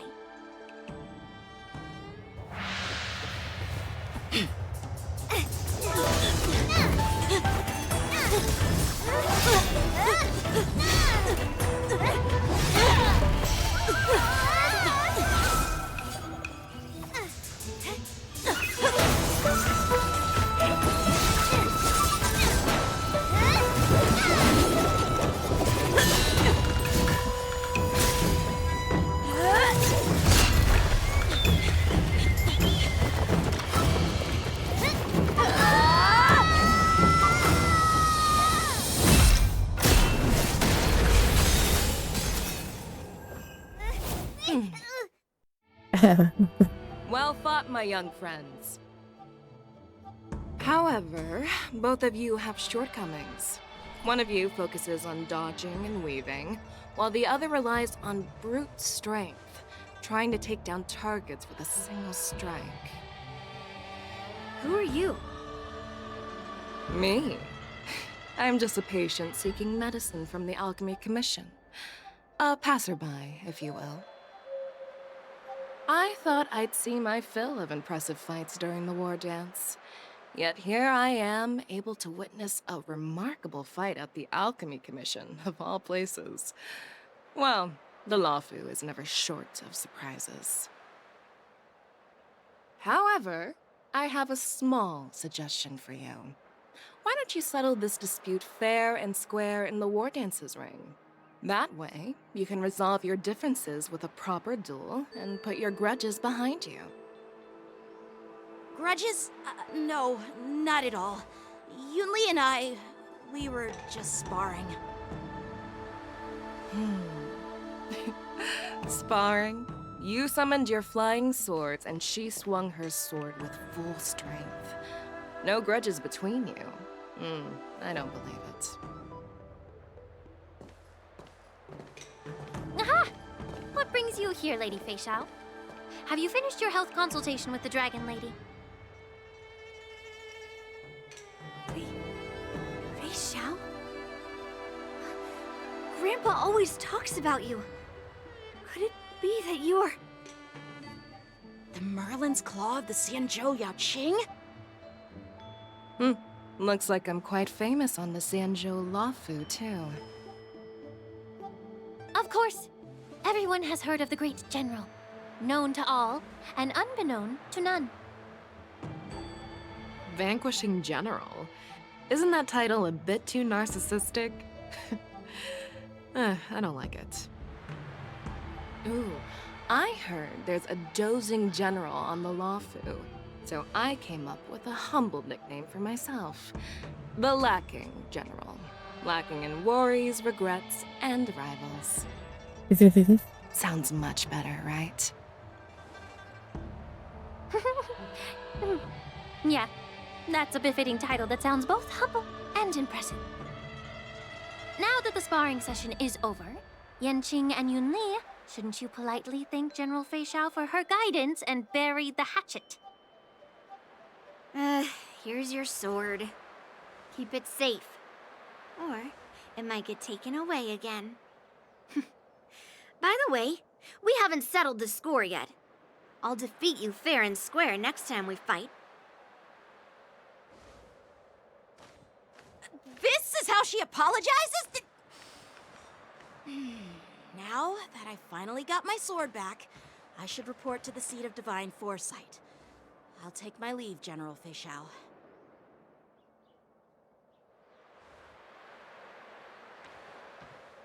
Oh, by the way, Miss Lingsha, if you've got some free time, I'd like to invite you to the seat of divine foresight for a chat with General Jingyuan. I think there's more to those personal grudges you mentioned earlier.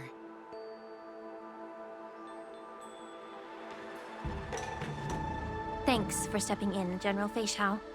Otherwise, I'd have had to knock them out with my incense. Not at all. Just doing what you asked. How about we call it even as payment for the healer lady's consultation? Sorry, but even a general needs to pay their bills. We don't do credit here. And let's not forget, you'd have been waiting decades for a chance to see the Dragon Lady if it weren't for me. Well, you can always send the bill to the seat of divine foresight and say it's for mentoring those kids. After all, it was quite the effort splitting them up. I nearly had to get tough. Now, if you'll excuse me, I need to find a spot and get some fresh air.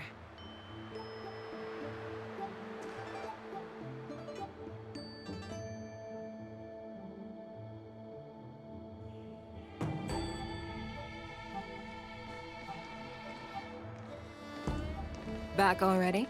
You've met with Jing Yuan and wandered around for a few hours. So, what do you think? It appears that the Divine Foresight is using this war dance as a show of strength to convince everyone that the Lawfu is prospering after the Ambrosial Arbor crisis. But... I know you're going to say but, right? But the influx of people attending the war dance is like a breeding ground for disorder and rumors. One wrong move, and the Lawfu could be in a world of chaos.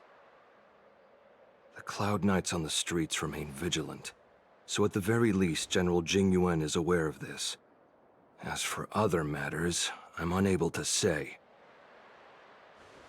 I'd prefer to be excused from future meetings with generals. I'm just a military healer.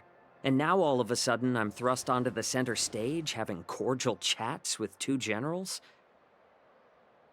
My work doesn't lend itself to being in the limelight either. Just stop whining. At least you're in one piece, right? Before getting in touch with General Jing Yuan, I wanted to put aside my assumptions and see his momentum. That includes the overall bearing of the Cloud Knights on the street, what people are saying, and how those close to him behave. The might of an army dwells not within its pawns, but within the force of its collective momentum. Recognizing this fact reveals the true measure of power. Thanks for enlightening me, General.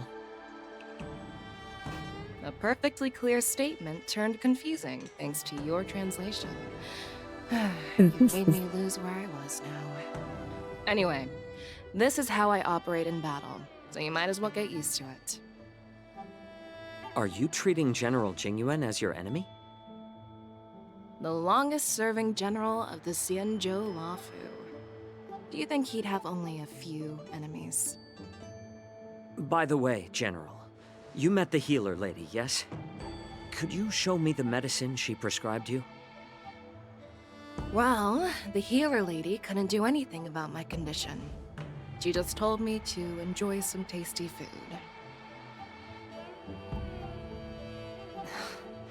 So not even the famed healer lady could help? Don't worry. I'll fulfill my promise and find a way to cure you. Actually, I've found some leads.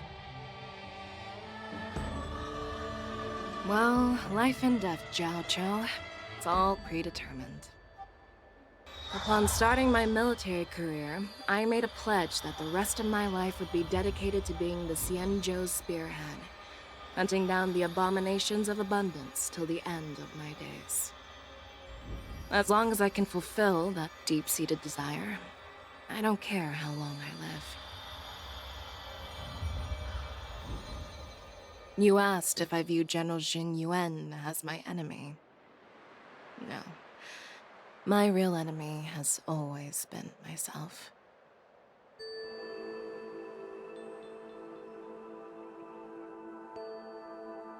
Enjoy some tasty food. So, what's for dinner tonight? Jeez. You really know how to read the room, don't you? You guys figure it out for yourselves. I'm due to catch up with an old war friend I've not seen for quite a long time.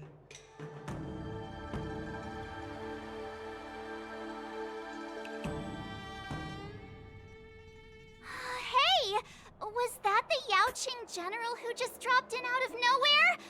Oh, she's so awesome! Yes, she is. I mean, when Yun Li swung that massive sword, she just casually blocked her attack with ease. Mine too. Yeah. But to go up against Yun Li is quite impressive, you know? That aura of heroism and grace, it almost makes me want to learn Xianzhou swordplay. You think so too, right?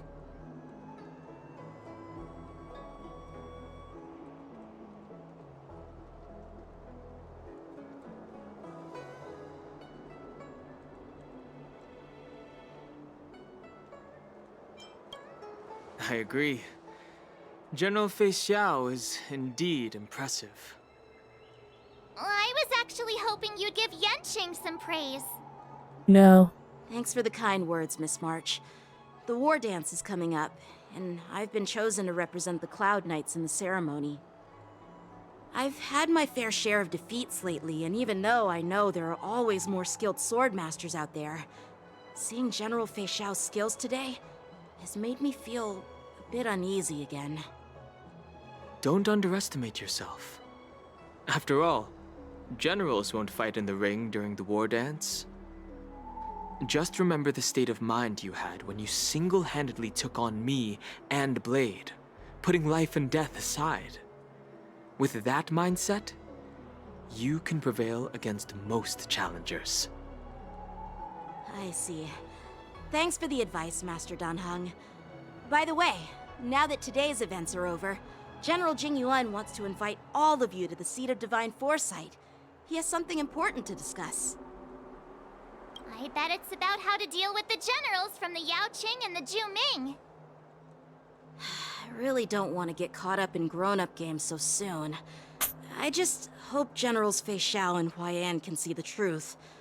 We don't need any more chaos on the Luofu before the war dance.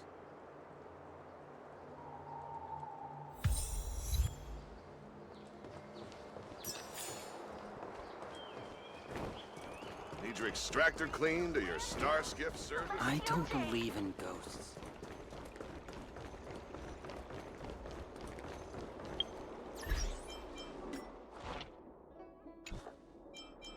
I forget that I do my things already.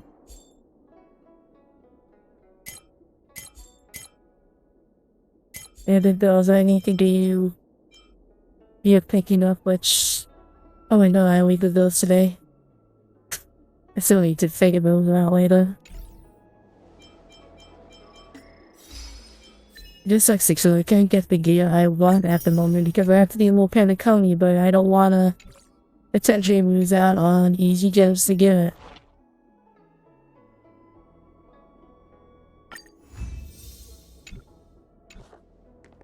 I know that some of the apparently events I can do off stream, but I'm not too sure which ones I can and cannot do.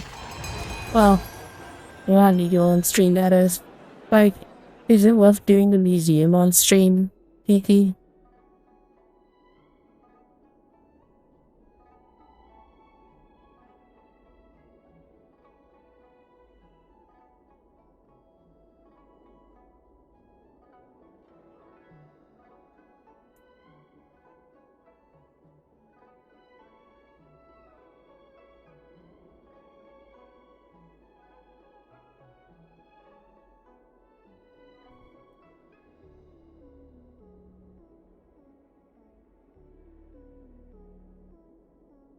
So I should just go ahead and do it off stream then.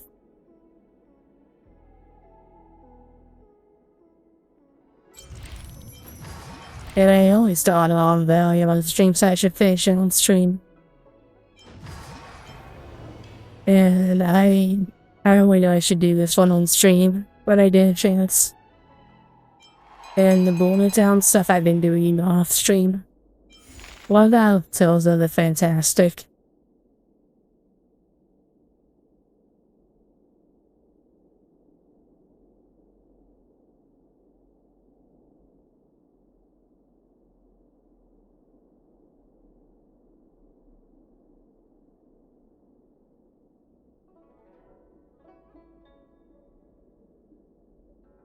Okay.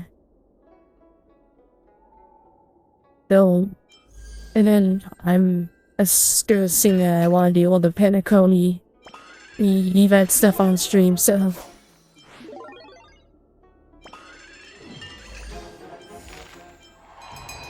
So I should wait about on Valley, the Walls, yeah, and the Foxy until we do on stream, and then all the other stuff before Penacony I should just do off stream.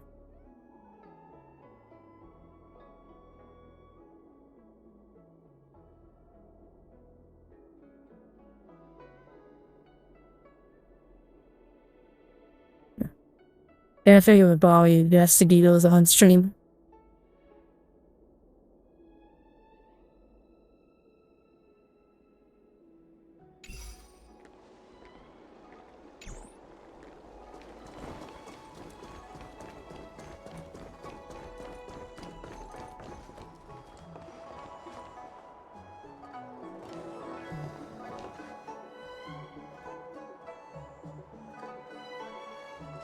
What do you mean by this one, exactly?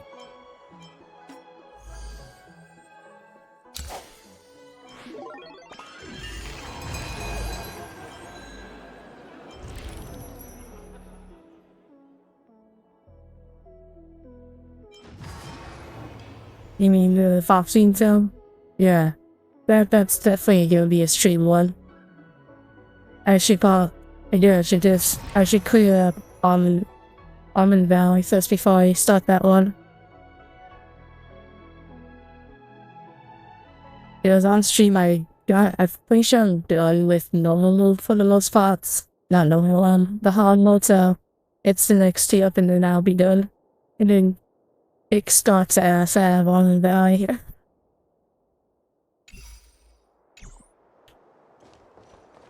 What is your purpose for entering the seat of divine foresight?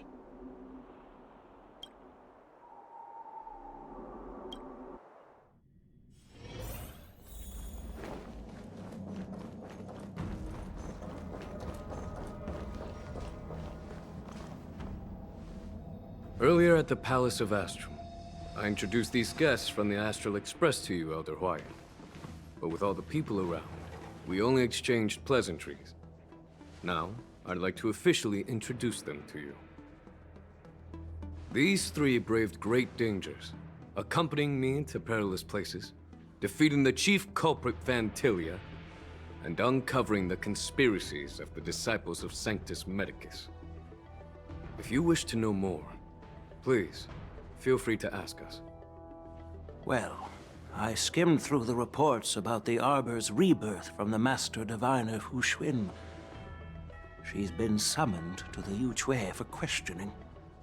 There are a lot of doubts within the Alliance about this whole situation. But despite all that, I believe in you. Since you joined the ranks, you have repeatedly achieved remarkable feats. After the High Cloud Quintet each went their separate ways, despite the many criticisms within the Alliance, the Marshal still stood firm against the dissenting voices and entrusted the Luofu to you. Over the years, you've served the Alliance with loyalty and wisdom. You've taken down abominations in Thalassa, rescued the Xianzhou Yuchue from a siege, and destroyed the demonic planet summoned by the denizens of abundance. I still remember those battles vividly. There are fools who doubt your loyalty. They're happy to see the divine foresight fail because it gives them some kind of sick satisfaction. They haven't achieved anything of their own, so they feed off the failures of others. But I've seen enough failures in my time, and I want to believe that your loyalty has never wavered. So, General Fei Xiao of the Yaoqing is the only one investigating the Ambrosial Arbor crisis on behalf of the Alliance? No. I am too. This old man's words always catch me off guard.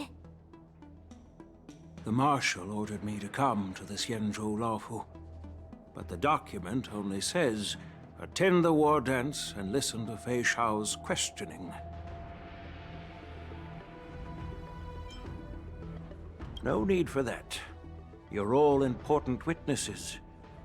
The Marshal is well aware of Jing Yuan's purpose in holding the ceremony, and understands the situation he is facing. She mentioned it because she believes both issues are important. Thanks for your kindness and sincerity, Elder Hwyan. But is it appropriate to tell everyone here about the Marshal's orders? By introducing the Express's witnesses to me alone, aren't you aiming to discern the intentions behind both my actions and Fei Xiao's? And whether there's any discord between us? Well, since I'm being open and honest with you, I encourage you young folk to do the same. As for the Ambrosial Arbor crisis, all I need to do is listen. General Fei Xiao will be the one asking the questions. To be honest, I'm more concerned about the timely start of the war dance. Oh, by the way, I've prepared a gift for the war dance.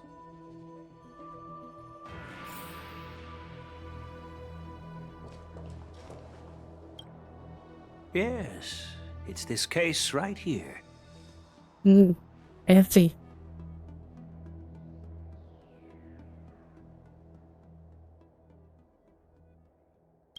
There will be numerous contests and celebrations during the war dance, and the main event will be the Ringmaster's Challenge. The host will dispatch a skilled warrior to take on challengers from all over the cosmos, showcasing the excellent martial arts of the Xianzhou Luofu. When you mentioned that the Astral Express would be attending the ceremony, I thought the High Elder of the Luofu would be the Ringmaster. You humor me, Elder Huayan. The healer lady is just a young lady who knows nothing about martial arts. How can I assign her as the ringmaster? I'm no match to you when it comes to joking. What's this box for? Why don't you open it, General Huayan? This sword case is intended for the War Dance's award. It's empty now, but in a few days, a precious sword will be delivered and stored inside. I don't mean to boast about our skills, but this sword represents the pinnacle of the Zhuming's craftsmanship. It has a legendary history, full of heroic tales from foreign lands, tales that are too detailed to be summarized in just a few words. Since the delegation delivering the sword hasn't arrived yet, I'll just leave the case here for now. I've been wondering who would be worthy of such a sword. And then it hit me. I can award it to the champion of the Ringmaster's Challenge. The ceremony's champion is sure to be a perfect match for the sword. Moreover, I hear that Yanqing is an excellent swordmaster, and that he will be representing the Luofu as the Ringmaster. So it seems like a perfect gift for him. Thank you for your generosity, Elder Huayan. If you want to give me a sword, just say the word, Grandpa. No need to beat around the bush. You've got confidence, my girl, but I don't think you can best Yanqing. I know you're all about swords, Miss Yunli. It's just a shame that it's the sword that ultimately chooses its rightful master. Yeah, and even if someone gets their hands on such a precious sword, it'll probably end up in someone else's. The outcome of our duel at the Alchemy Commission is still up in the air. Since you're interested, why don't you represent the Xianzhou Juming and challenge me in the ring? That's exactly what I had in mind. Nobody knows who's gonna come out on top. It could be me, could be someone else. It'll probably be me. But whatever happens, it won't be him.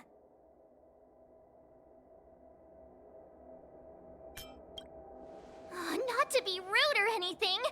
We've been watching their drama. I'm dying to find out who beats who. Quiet down. We have other guests here.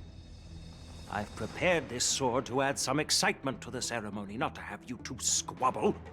It's not a good look for the Alliance. While you both seem confident that you'll win, you need to remember there can only be one winner and one loser in the ring, which could lead to hard feelings. Actually, I have an idea. We don't know who the winner will be, and it might not be either of you. But if you're eyeing that prize, you'll need to work together. I want you to take on an apprentice who will take part in the war dance and win at least one match. How does that make sense? In my humble opinion, while a Cloud Knight is commendable by securing victories, it's even more so to pass on your skills and spread the way of swordplay.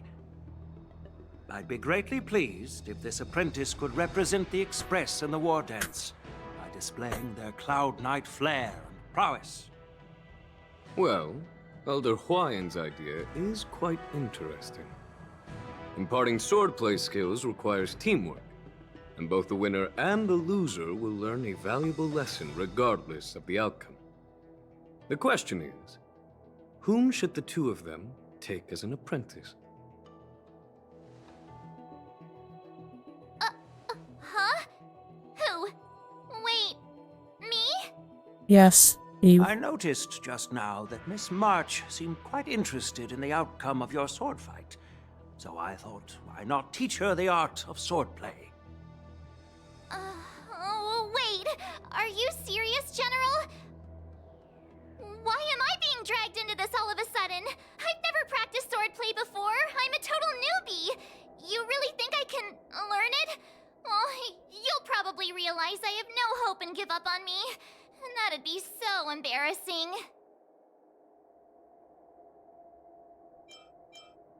Isn't this a perfect chance for you?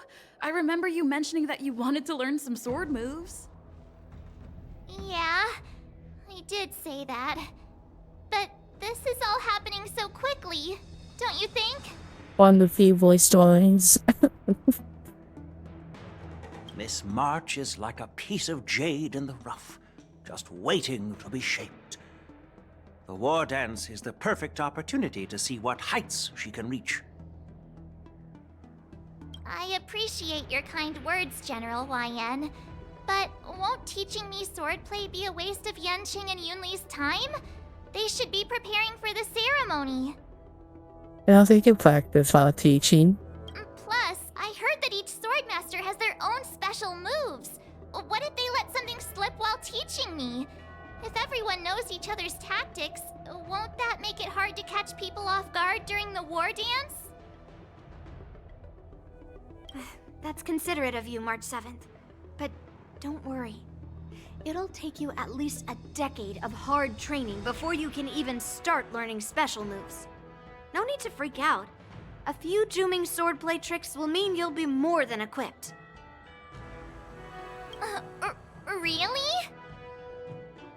Looks like March's curiosity has been piqued. The whole point is to know each other's moves. Defeating your opponent in just one move? How boring would that be? Plus, what really decides a swordsman's fate isn't some special move. It's the solid fundamentals. So Miss Yunli has already agreed. What do you say, Yanqing? General, I haven't graduated yet.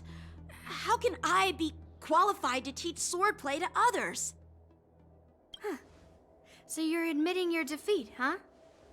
If you're not even confident to teach, why don't you let me be the ringmaster instead? Ooh. Yanqing, teaching an apprentice is also a way of honing your own skills and gaining insights. You've been an apprentice for years. It's about time you looked at swordplay from another perspective. I see, General. Then count me in.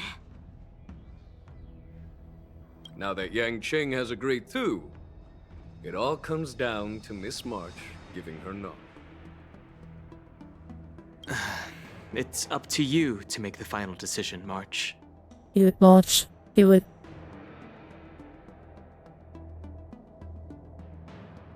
At least that way, I won't have to worry about you accidentally shooting me in the butt all the time. Oh. Oh. The sass. Hey, I've never missed my target. Then I'm on board. Thank you for your kindness, General YN. Great! Starting tomorrow, Yanqing and Yunli will teach you the basics of the Cloud Knight's swordplay. Oh shit, I didn't realize there was an ad going. My bad. Yunli and I will head out and purchase some sword practice equipment for Miss March. Think of it as a little initiation gift. You're too kind. Wait, you're giving me a gift? Shouldn't it be the other way around?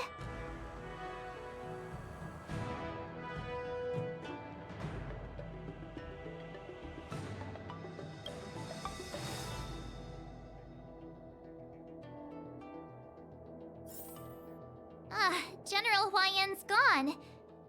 Wait, why does something feel off about what we talked about?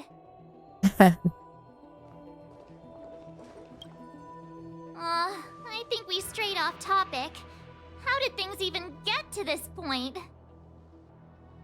Yeah, I brought you here because the General said he had some important matters to discuss. But how in the world did Yoon Lee and I suddenly become Miss March's swordplay mentors? Because General Huayan wants us to stick around on the Luofu for some time.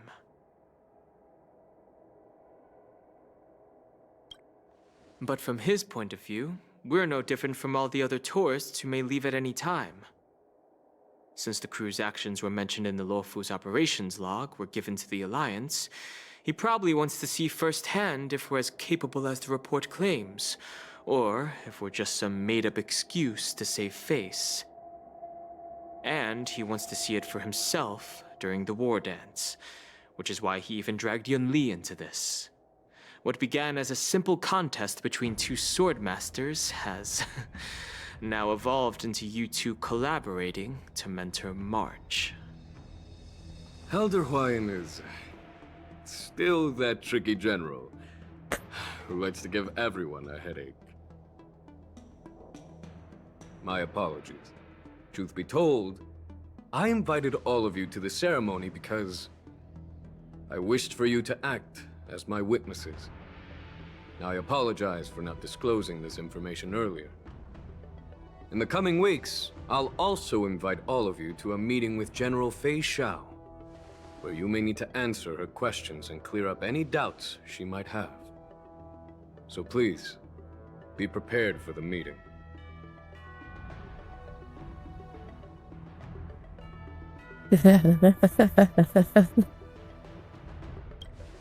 I really want to take the second one. Don't worry, General. No matter what happens, I'm prepared to stay here as the Express's witness and answer any questions. Thank you, everyone. General, I know there isn't much I can do to share your burden, but... As the Luofu Ringmaster, I won't let anyone defeat me in the war dance.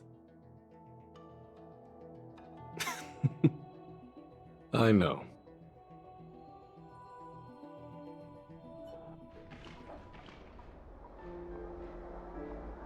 The illustrious Merlin's Claw waiting for me? And for so long, too? It's quite an honor. It's been a while, General Fei Xiao. It's been 30 years since we last saw each other. Right, Yukong? Yes. Back then, you were the vanguard of the Yao Qing's Verdant Knights, and I was a pilot of the Luofu's Rainbow Orbit fleet. Who would have thought that upon meeting again, you'd be a general, and I'd have given up flying? Really does feel like a lifetime ago. Well, I wouldn't say I haven't seen you in 30 years. After all, your great victories are announced through the Yellow Bell resonance system every day. So I'm well aware of your great feats. How's your health holding up? Still stable, I suppose. Do you still remember the medic who saved me in battle? That healer with the odd name and peculiar temperament. What was his name again? Was it Pichu? Or Kachio? Jiao Cho. He's been my retainer and personal healer, delegated by the Alchemy Commission from the Xianzhou Yao Qing. Over the years, he's dedicated himself to managing my condition. It's thanks to him that I'm still in good health today. Given my background, I'm happy to have made it this far. I'm relieved to know that you're safe and sound.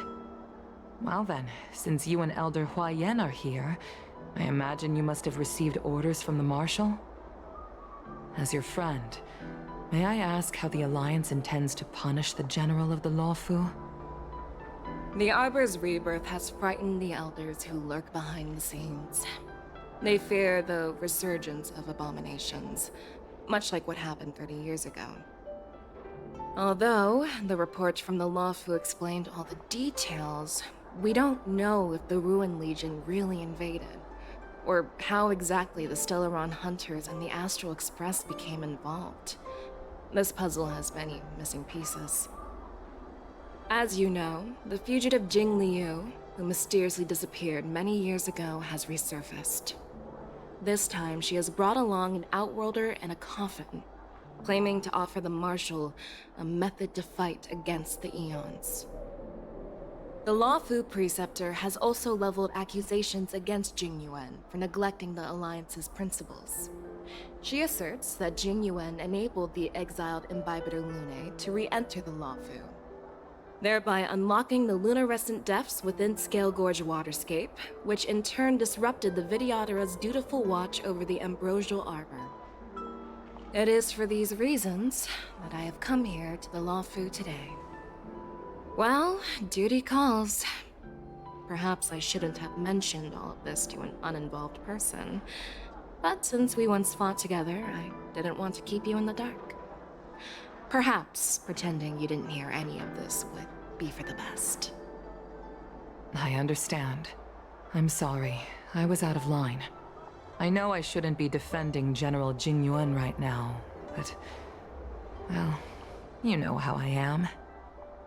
The Lawfu has enjoyed centuries of stability since the end of the sedition of Imbibitor Lunae, much of which can be attributed to General Jing Yuan's masterful strategizing. Unfortunately, for long-life species, enduring through the ages always culminates in a failure that undoes all previous achievements. A moment that our adversaries relish. That's true. And that's why I'm also here for another purpose. To visit Hule. Hule? You mean that Hule? The Borisin warhead?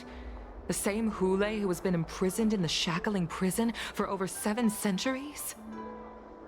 The nemesis of the Foxians who will never be forgiven and shall be imprisoned until the end of the cosmos. I can't quite remember the exact wording, but yes, the very same Hule. Usually, only emissaries from the Xianzhou Yaoqing Skyfaring Commission visit him once every century. Why do you have to visit him now, of all times? The Foxians and the Alliance made a pact to combat the abominations, aiming to achieve justice and free their kin. That werewolf monster is to be forever imprisoned in the dark recesses of the shackling prison, facing unending retribution. Given the situation on the Lawfu, those on the Yaoqing are concerned about Hule's imprisonment. I'm afraid that the routine visit every century is no longer sufficient to ease their concerns. That's why I was sent here, to reassure them. Now let's just kick his ass. It's all bad news. Well, not everything. There might be a silver lining. Oh, by the way, I found some clues about the thing you asked for. Tell me more. The Verdant Knights followed the route you mentioned and discovered the wreckage of the Whistling Flame ship. Unfortunately, there were no survivors and no cargo. However, someone had already been on the scene before we arrived. Our people? Or someone from the IPC? No, neither. Yukong, have you heard of a person named Ron May?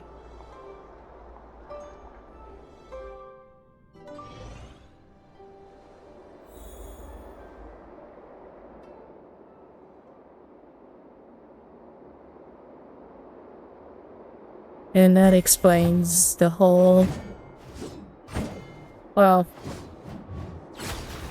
the announcement of one of the new characters.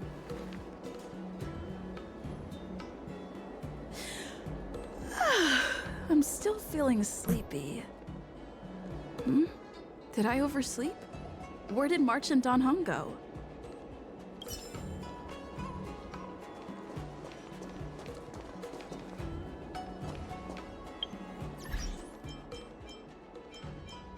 How many G did I have? Yeah, fair enough.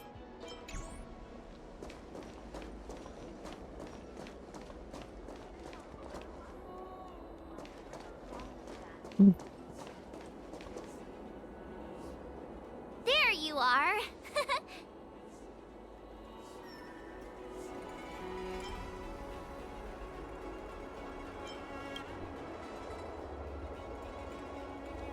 It's an honor to learn from you, Master Yanqing. Oh, in all those immersions and novels Hey, I Kaylin, watched, how are you when doing? apprentices want to pay their respects to their masters, they usually bring fancy gifts, kneel, and bow. Oh, I'm really sorry, but I haven't prepared anything yet. Hey, why are you blushing, Master Yanqing? This is, the first time someone has called me Master. I need to, get used to it. Let me make it clear. Swordplay training is about improving your body, mind, and strength. It's not a casual game you can master overnight. I promised General Huayan that I'd teach you Cloud Knight swordplay, so you can participate in the war dance and defeat at least one opponent. I'll do my best, but if you break your master's rules...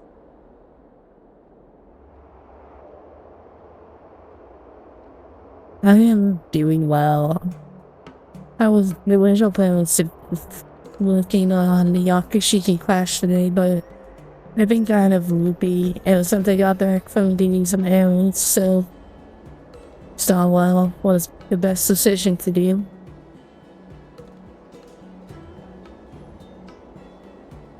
Fine. A promise is a promise. Since I promised to study hard, I'll do my best starting today. Great! That's the spirit. March is in your hands now, Yanqing. Don't be too easy on her. Dan Heng, do you even have a heart? Did you lose it somewhere? By the way, where's Yun Li? I've found a quiet spot in the back garden of the Palace of Astrum for our first lesson together.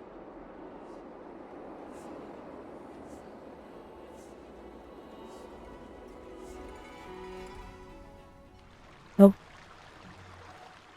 Seriously? It's the first day and you two are already late? Why is everyone on the Luofu so laid back? So disappointing. Master Yun Li, you're already here. Sorry for keeping you waiting. Oh, wait. Were you trying to teach her in secret? That's sneaky. I'm just showing you what Luofu etiquette is all about. She might be my apprentice, but it's customary for the master to personally escort their apprentice to the place of learning. As the host, I'll be teaching Miss March the essence of Luofu's swordplay, after which she'll emerge victorious in the war dance ring. You won't be complaining about Luofu's swordplay then. Stand aside, rookie. Let me show you how we Ju-Ming sword masters treat their apprentices. Quickly, over here, Miss March. This is a reverse mentorship gift from me to you. I hope you put it to good use. What's this? Xianzhou clothing? It's so beautiful! Sword practice requires precise movements. This outfit is tailored to fit perfectly and allows for smooth movements. I even added some small accessories. I put a lot of thought into it. You're awesome, Master Yun Li! See? See? How can you compete with me? I'll teach March 7th the essence of Ju-Ming swordplay so she can win the contest with my sword skills. Actually, I've prepared something too. Huh? You have a gift for me too, Master Yanqing? Since you want to learn swordplay, Miss March, you'll need suitable weapons. So, I went out of my way to prepare a pair of swords overnight. Unfortunately, I didn't have time to ask the craftsman to customize the swords for you. But I did my best to No, choose ones that I'm look not. nice and are suitable for a beginner. I hope you like them, Miss March. I have so many. I decided to do a Trailblaze continuation, so I can clear my backlog. But I didn't realize that it gave me this one when I unlocked Penacony. Even though they should have not gave me this, they should have waited until after Penacony to give me this quest.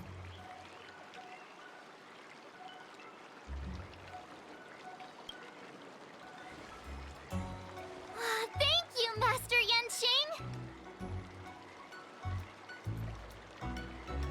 I'm so far behind on Bet stuff. you didn't see that one coming, did you, Yun Li?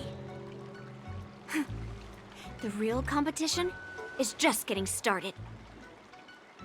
I'm so lucky to have two great masters. But why does it feel like things are getting a bit weird?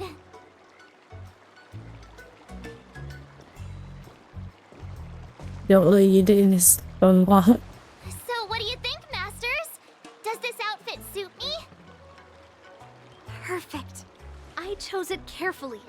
It's perfect for beautiful young swordswomen like you and me. All right, let's get started with the training. The person next to me is a Cloud Knight instructor I've brought in. For your first lesson, try exchanging a couple of moves with him. Wait. We're having actual combat training for the first lesson? Isn't that a bit too intense? Yeah. Well, I heard you have some experience with archery and martial arts. Yeah. The first thing we're going to do is see just how strong your fundamentals are. I went into a particular character again in Penacony, much to my annoyance. And that's why I left off at it in Penacony story. Come on, step forward and strike with the sword in the most natural way you can think of. It's important for us to grasp your natural movements so we can decide where to start and what you need to learn. If you're ready, let's begin. Okay.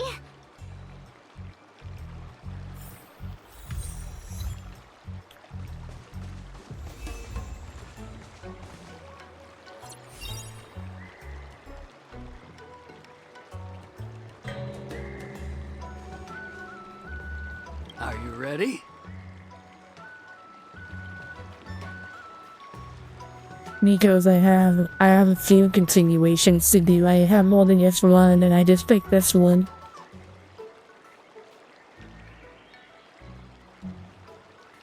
I need some more. No rush. Take your time. Like the previous stream, I finished the one that was on the space station. That was lovely. You'll see, look, I have some things here, and then I have all these companion missions.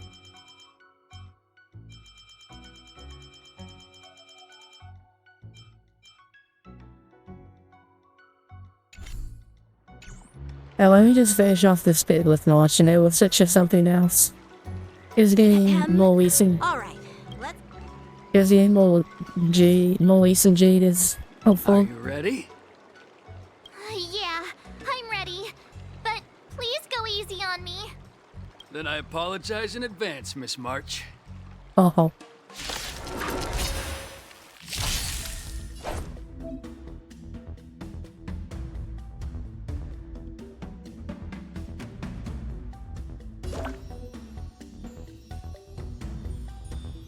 Please have some tea. Pay close attention, Miss March. Lafu's swordplay is all about being swift and agile in your movements.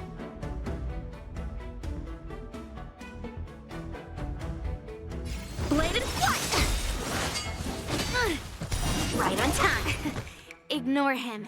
Strength is everything. Oh, she's a physical one. I was thinking she was fire. Like this? Well done! Yes, you! swordplay. I haven't enjoyed What it. are you made of? It's just that since I started so late, it's kind of... Since I started the game so late, it's just kind of throwing a bunch of different things at the avalanche, so it's trying to slow anything. Just between us, which one do you want to strike? Oh, I'll slap! Strike with heart! I'm starting to get the hang of it. Practice is over. Swords descend! Jesus Christ.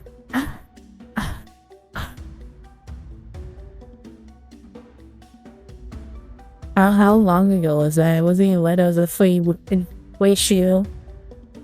The sword is like water. It cannot remain still. Bladed flight! Oh, I get it! With a true heart and focused mind. Here I come!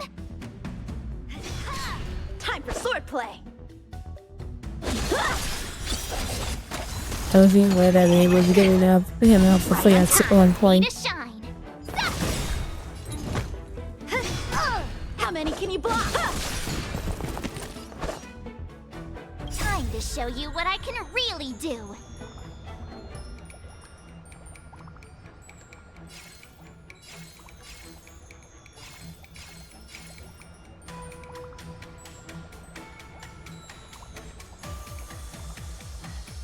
Azure Dragon, White Tiger, less cards! What's this?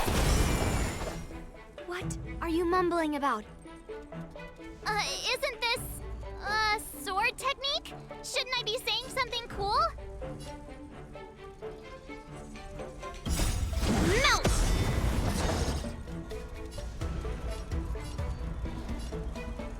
Strike with heart! You'll make good practice. Practice is over. Okay, fair enough. I saw this game like what? A month and a half ago now. Alright, check out this move! Yes, you! Time for swordplay! Bladed flight!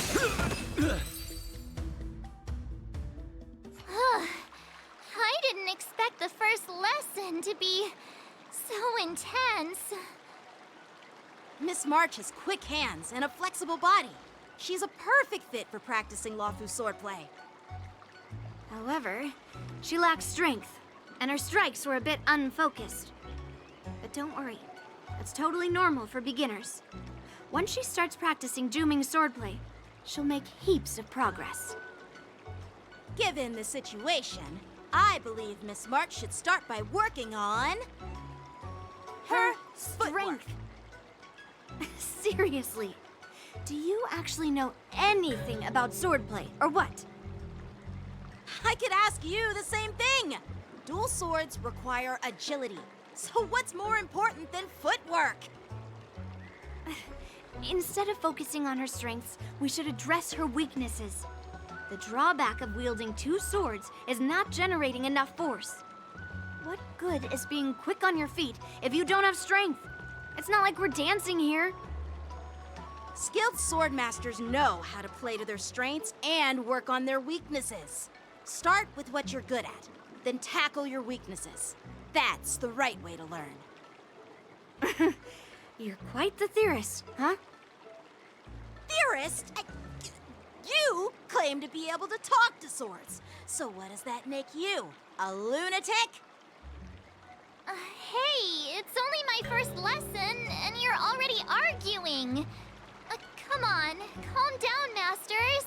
I'll have to improve both my footwork and strength anyway, so it doesn't matter which one comes first.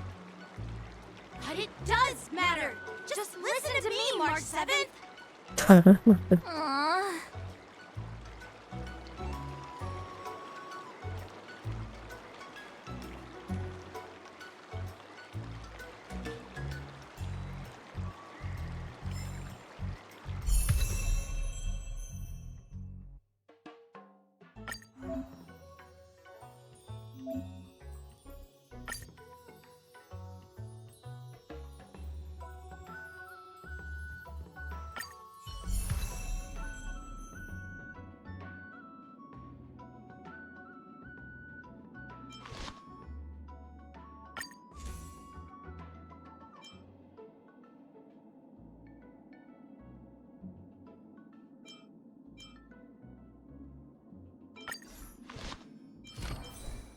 What does the game recommend me at this point?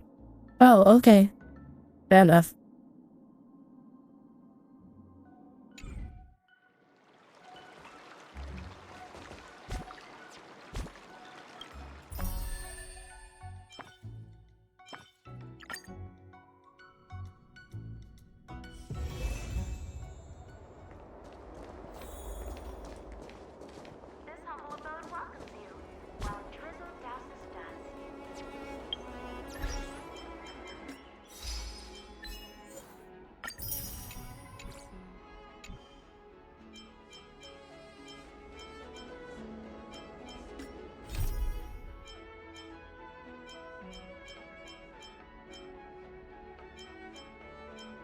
Okay, question. What should we do now? Look at all these companion quests I have. You. I just been lame. A lot of classes fest in the background.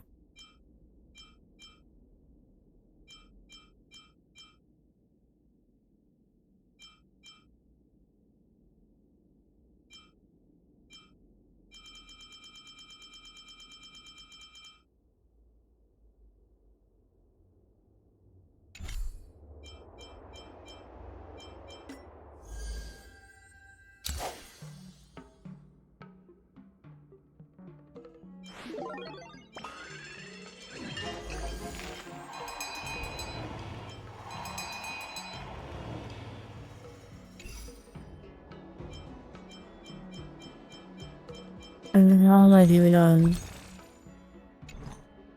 Fair enough. The service saying on it, it should be something.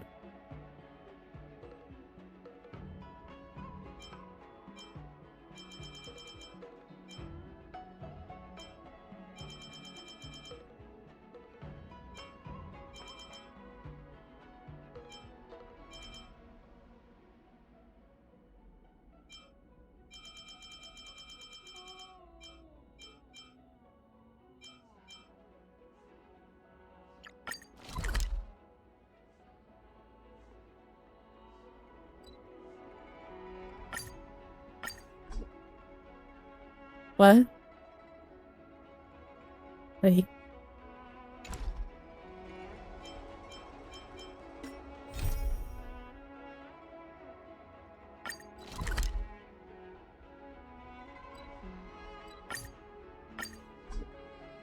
Not active.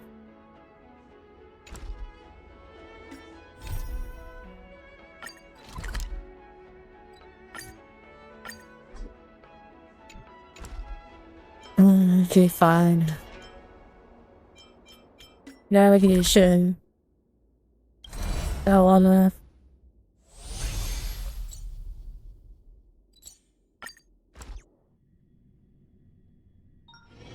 A short respite, then time for the next fight.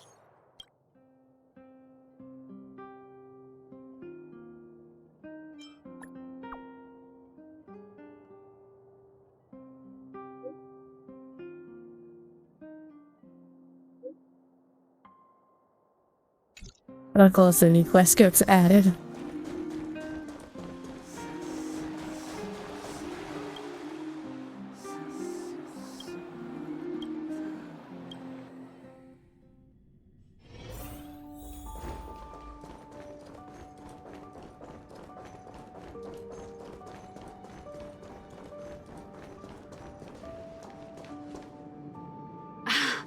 There's plenty of precious stuff in here. You aren't looking for treasure in the museum while pretending to volunteer, right?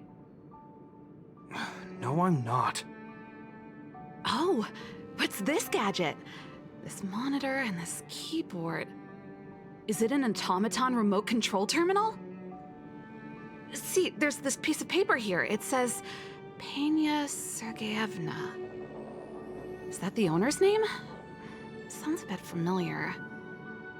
These are all relics, sis. Please don't touch them. What if you break something?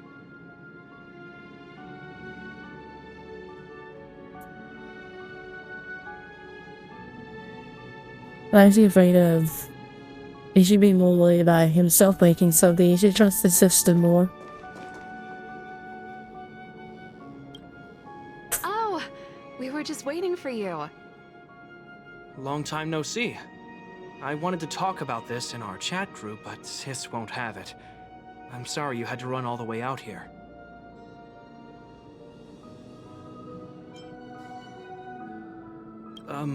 That was Serval's idea. She said it needed a level of secrecy. I happened to be helping out at the museum, so we both ended up waiting for you here. Actually, I want to talk to you about our little Lynx. She's our little sister, the youngest child of the Landau family. She just came back from a scientific exploration on the snow plains, but she seems really out of it, almost like she's worried about something. And she won't tell us what happened. We're really worried and want to help, but we don't know where to start. The last time I saw her, she was preparing to meet someone on the snow plains. She even asked for a stove set from me. But no matter how Japard and I asked and probed, Lynx simply refused to tell us who she was going to meet. Such a failure of a sister. So that's why Japard and I came up with this idea. We'd like you to help us find out what's going on. One more thing. Don't let her discover you. Otherwise, she'll probably get upset with us. Thank you. We're worried about her meeting strangers. She's used to doing research alone in the snow plains, and we've always believed she can protect herself. But this is different. I'm worried she could run into bad people. Oh, right. If you're gonna go find Lynxie, you gotta know what she looks like. Don't worry, she stands out. She's blonde like us and, quite short. She's always wearing a white fur hat. If I'm right, she should be waiting for someone at the city exit, closest to the snow plains. We're putting our dearest baby sister in your hands this time. Let us know immediately if anything happens. Thank you.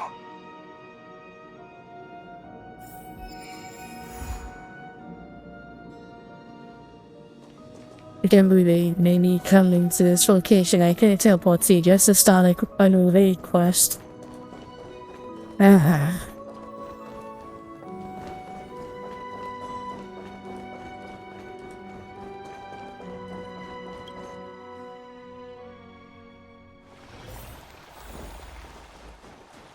Careful now. Don't get your clothes wet. No, she's just standing there.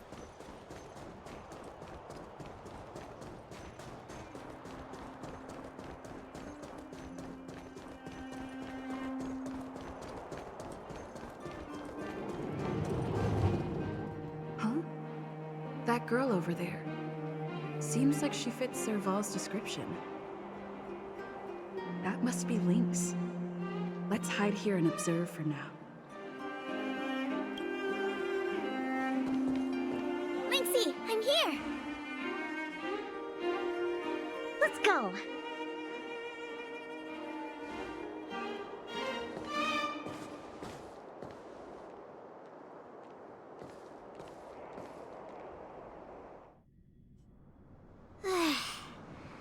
I never knew how long it took to get from the administrative district to the snow plains. So much snow. Even in the northern mountains, it wasn't like this.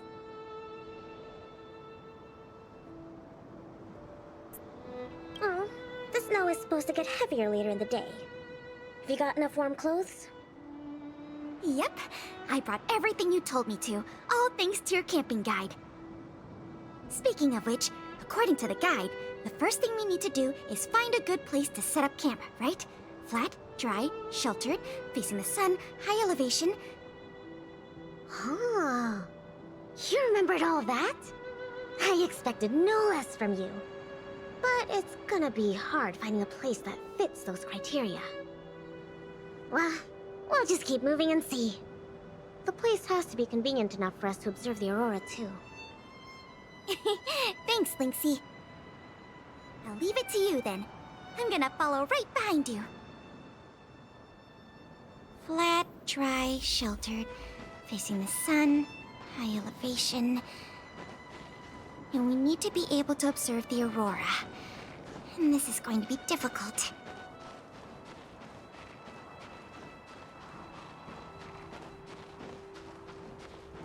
This slope has a good view. It'll be easy to watch the aurora. Nope. The wind blows strongly through here. And there are signs of direwolf activity. It'd be too dangerous to make camp. I see. Then let's keep moving.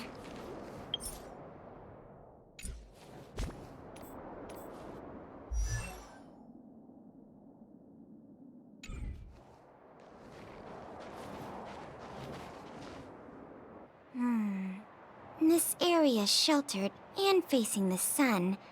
Plus it's flat ground, but there are cliffs all around. We'll be in trouble if there's a landslide or a rockfall. Also, there isn't much of a view. Ah, I remember a good place that's not too far from here. Follow me. Huh? Okay.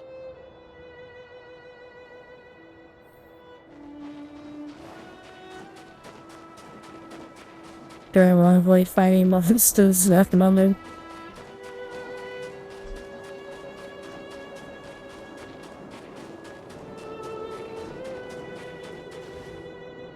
We're at a dead end. Linksy, are you sure this is the place? Yep. This is the path to Kandor Valley. There are low cliffs on both sides, but I cleared all the monsters here a while ago, so it should be safe and sound. Also, the mountain wind during this season usually comes from the north, which is another reason why we couldn't camp on that previous slope. These two hills can block the snowplains' gales for us. I never even noticed. Camping is a complicated science. Oh, not really. But the environment outside of Bellabog is very tough. If the weather here was as good as inside the city, well, then we could have camped anywhere. That's true. I hope that becomes a reality one day. Only problem is, the view here isn't great. Are you sure we'll be able to watch the aurora? Don't worry about that for now. Let's get the tent ready, then go find our dinner. Sure, I can help out with the tent. I memorized that section in the camping guide. Okay, then I'll go set up the stove.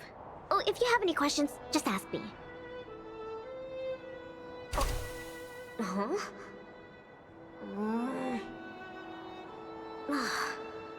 why isn't the heater working? Ugh, darn. Doesn't seem like an easy fix. Alright, I'll ask Pela. Weird. That's what the guide says. Hey, Linksy, come and have a look at this. I did everything according to the guide, but the tent's still wobbly. Let me have a check.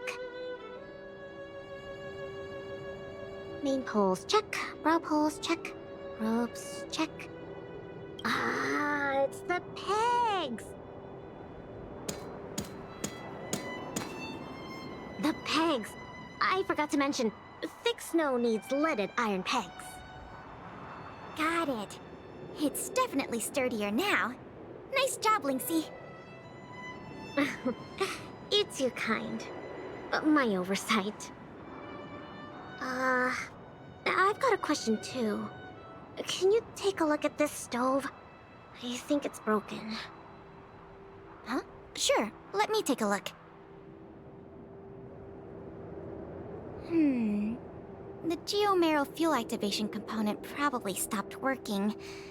Do you have a spare one? No. Serval told me this was a brand new stove. Did I bring the wrong stove? Does this mean we have to make a fire with Geomero? I specifically got this stove from Serval. That's okay. These components are really common. Maybe we can find a spare one in the ruins around here. You take it easy. I'll see if I can find one. Oh, and I'll keep an eye out for food, too. I'll come with you. Finding food is easy, but finding that component is gonna be hard. We'll do our best. If we can't find one, we'll just do what your guide says and chop wood to make a fire. Oh, actually, I have some spare chunks of geomarrow. There might be spare stove parts in the ruin. Let me see. Oh, don't tell me you want to crawl in there. Of course I do. It's not like the stuff we need is gonna come crawling out. In that case, be careful.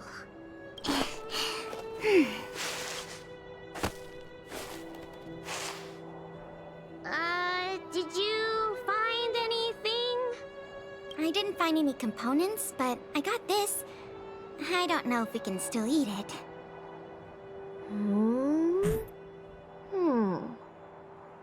It hasn't decayed. It's edible. Really? It's all thanks to the eternal freeze. We can eat raw fish from 700 years ago. I was gonna say that. 700? Too shady. I think 570 years old.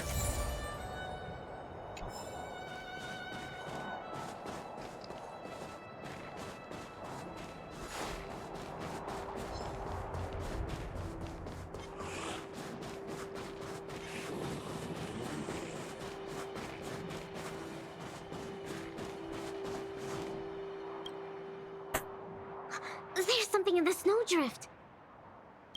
I can do the digging. You don't need to. And then I'll be fucking simple. Come on, camping is about teamwork. Let me have a try. Okay. I found something. Is this a radish? Yep. That's a snow radish. They're really sweet and tasty. Actually, no. This is a hibernating snow radish rabbit. Huh? This is a rabbit? Yep. They look really similar to snow radishes. Their ears look like the leaves and their body looks like the radish bit. When they hibernate, they cover themselves with dirt, just like real radishes. I see. In that case, please tell me we can put it back. Yeah, it's better for the Snow Plains ecosystem.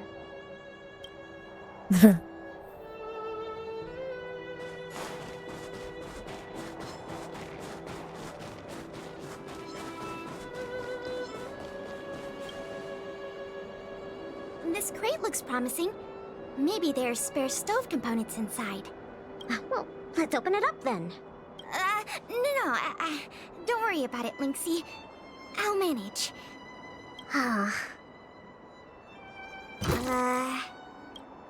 Are these sausages?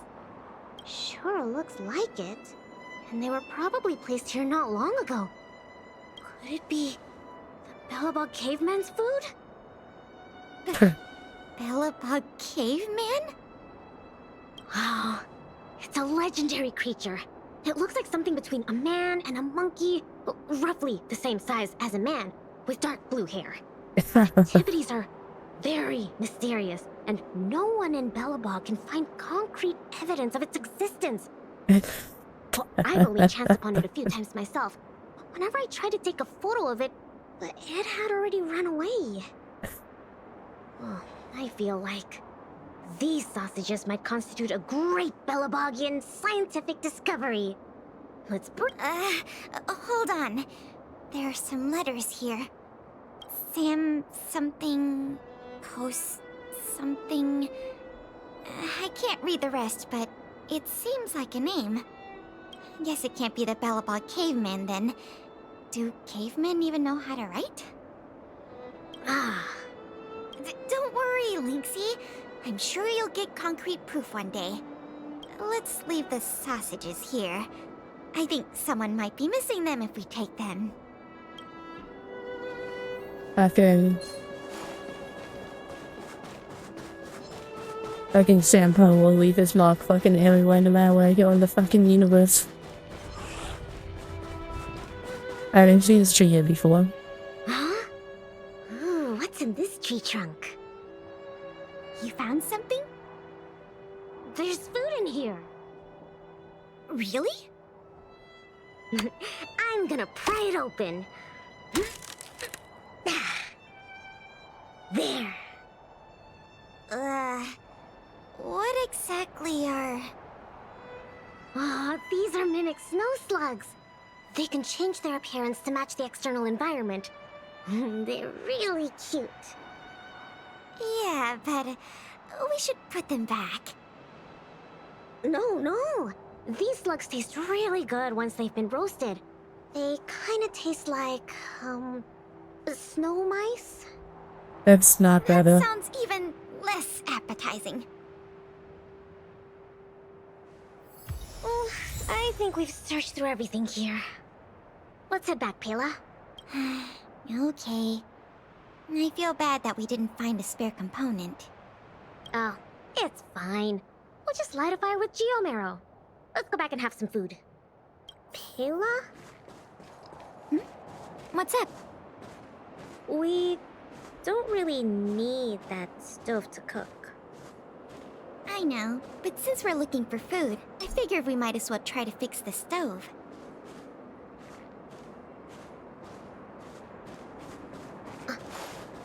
Is it some kind of animal? Lynxie, wait! That thing in the camp is a dangerous fragmentum creature. I see it too, but it doesn't seem aggressive. And it's all chubby and cute. Don't be fooled by its appearance. About 20% of our Silvermane Guard fragmentum losses are a result of chasing this creature. We haven't figured out everything about it yet, but there's one thing we're sure of. They have the power to control people. We need to be careful. What? But this little buddy gave me something good last time, and it didn't hurt me. That must be the first step in their mind control process. You were lucky. We should defeat it just to be safe. Fragmentum creatures are Belobog's enemies. They shouldn't be trusted. Oh, but... I didn't even get to take a photo of it last time. Now's a good chance. Can I at least take a picture, Pela? That's also my job as a researcher. I understand, but the sound of the shutter and the camera bulb might set it into a frenzy. It noticed us? It might be looking for an opportunity to attack. Be careful. There we go, an idiot.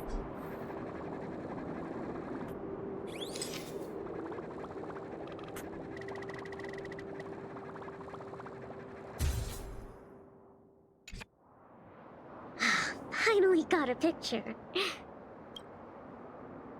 It disappeared. Did it run away? Yeah, that's the nature of these little things. They disappear in a flash when they get scared. Well, that's my conclusion from my long-term observations. As for those lost guards, maybe they were chasing these little creatures and couldn't find their way back. Sorry. Maybe I was overreacting. Oh, don't be sorry. It pays to be careful. Anyway, crisis resolved. We can now make some food. Huh? Our little buddy seems to have dropped something.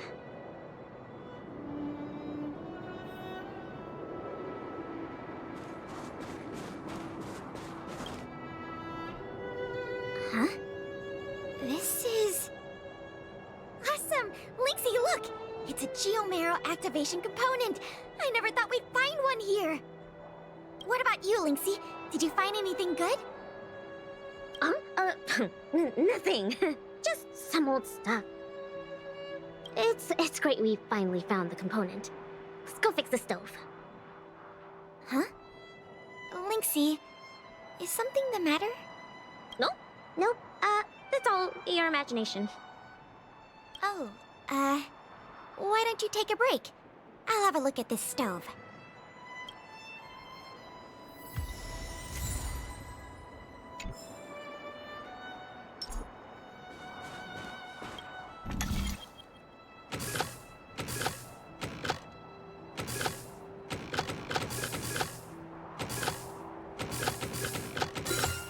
There we go. Okay. How done? Oh, what is this magic? I couldn't figure out the problem at all. No magic here. Just a trick or two I learned from Serval. My sister. Yep, that's her. What's the matter? Oh, nothing. Just, sometimes I'm a bit jealous of Serval, you know? She knows everything. Same as you, then. What? I'm serious. Outdoor explorer, mechanic, they're both experts in their field, right? I think you two are awesome. Anyway, it wouldn't be hard for you to get her to teach you something. You're her sister. She'd be happy to teach you. Well, you say that. But, never mind. It's getting late. Let's cook something. Yay! That's my favorite part! Wait, no. My favorite part is watching the aurora. Anyways, let's take a look at what ingredients we have. Every ingredient has its own effect, and combining them will create unexpected results. Ooh, what kind of effects are they gonna make? Let's just give it a try.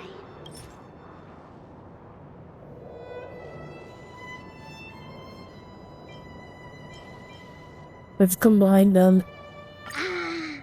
Raw fish from 700 years ago and some cute mimic snow slug. I don't think either is edible. Oh, don't worry. We'll make them into a hot pot. Just add cream, biscuit crumbs, and the canned sardines I brought. You're putting canned sardines into a hot pot? Please don't say that. There's only one This will be the main sardines. course for tonight. I'll show you what I can do as a chef. Why don't I cook tonight? You can take a break. Oh, come on, it's fine. Just leave it to me. I like sardines. Ta-da! The super delicious Snow Plains combo stew is ready. Is that a piece of wood in it? Smells so good. I'm gonna dig in.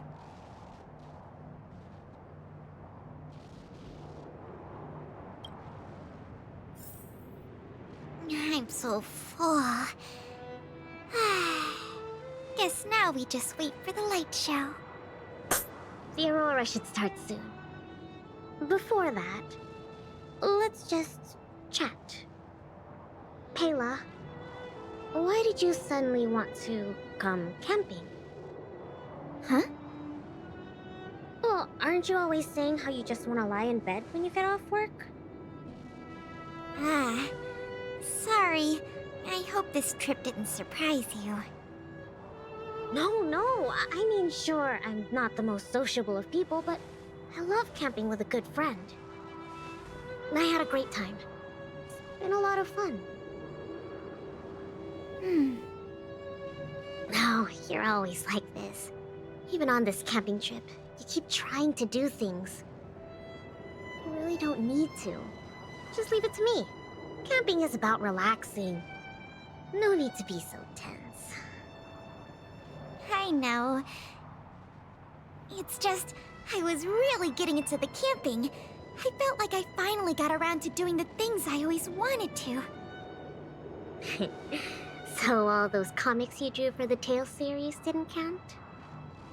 I have to hide those from other people. I get a little embarrassed. Oh, you care about other people's opinions too much. I suppose. I wish I could be more like you. Oh, I'm not as cool as you think. I don't know how to handle my brother and sister. They keep treating me as a kid. Like, they're both really capable and awesome people. Which is why I feel really pressured when I'm with them. I'm already a grown-up. I have the capacity to do what I want to do. Why can't they just stop worrying and let me do what I want? That's how families are. Ah, sorry, I shouldn't talk about this. I was getting carried away. Oh, really? I didn't okay. notice. It's not like I even know what she looked like. So, when's the Aurora due?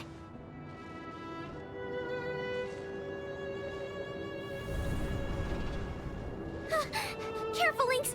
There are monsters coming!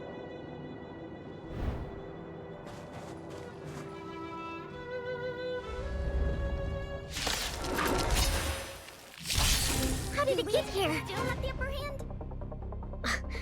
Let's focus on the fight first.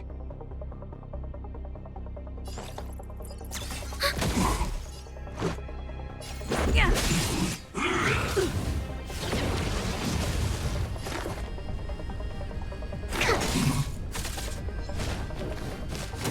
Commencing support. Let's make it quick. Not good. We have the upper hand. Ready for another? Enemy data secure. Net markers activate. Time for a good old counterattack. Yeah. Rules are made to be broken. Commencing research.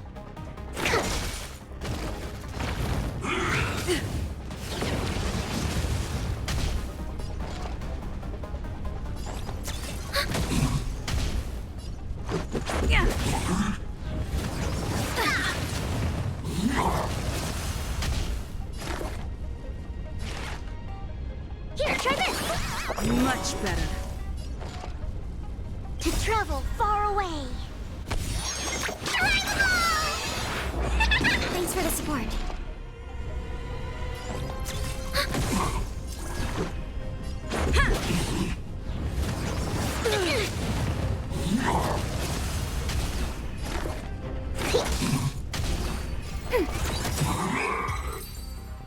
There we go. These fragmentum monsters are coming out of thin air. They were probably attracted by the stove. The Stellaron crisis is over. Why are there still so many monsters? I see. Wait, where did you come from all of a sudden? Pela, who is this? This is the Trailblazer, the savior of Belobog. Oh, I see. Well, in that case, thanks for saving us. Not to mention Belobog. So, what's a big hero like you doing out here? I knew it. They're always like this. It's impossible to get some private time as their younger sister.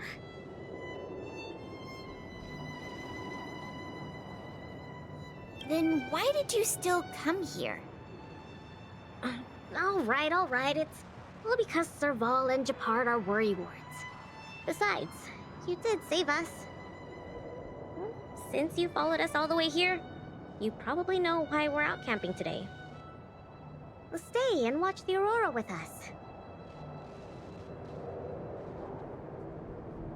It's about time for it to appear.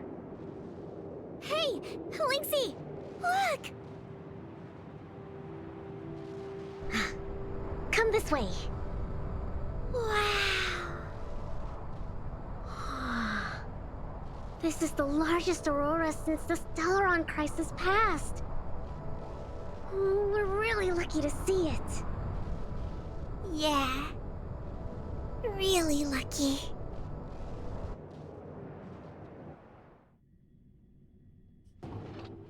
So awesome! I got to taste Lynxie's cooking and see the aurora. This Snow Plains adventure was the best. You look really happy. Huh? Me? I'm not that happy. What I mean is,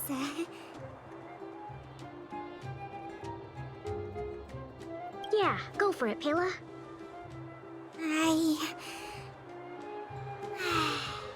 It was a great experience.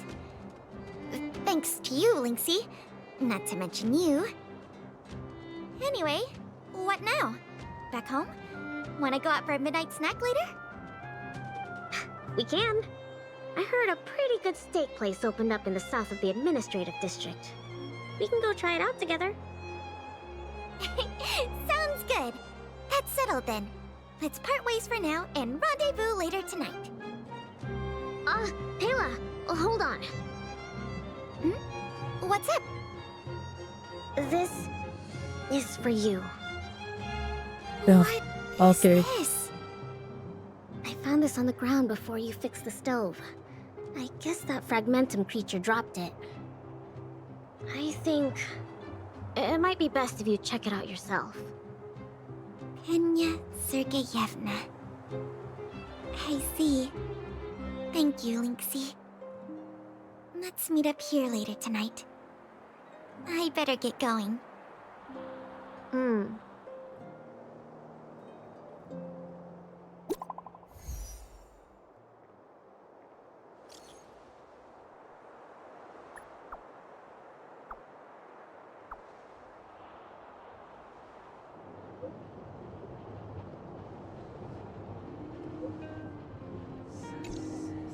I should go talk to Japard and Serval at the workshop.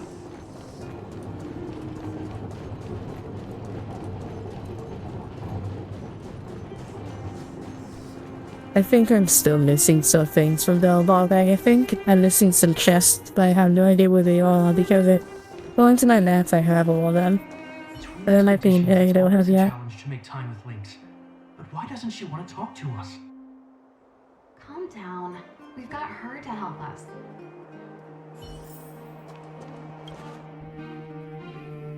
Hey, we were just talking about you. How was it? With Lynx?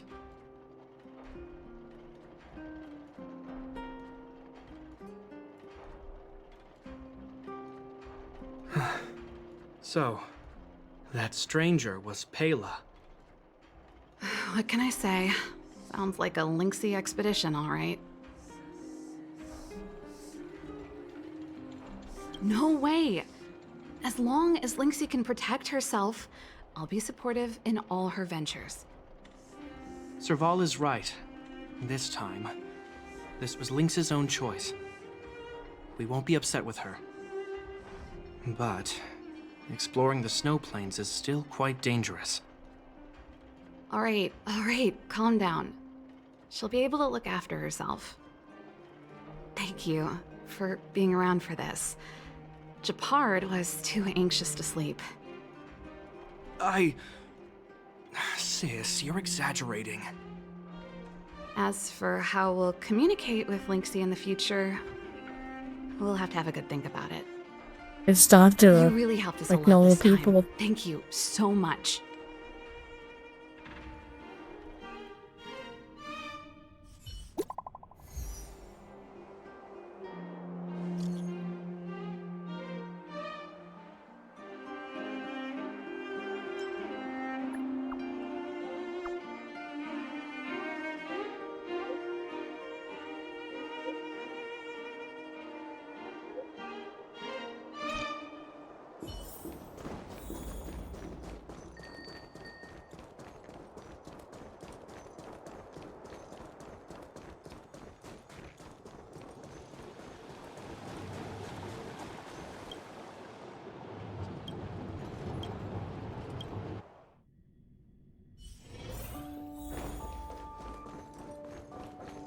Like are the last chests that are missing in here?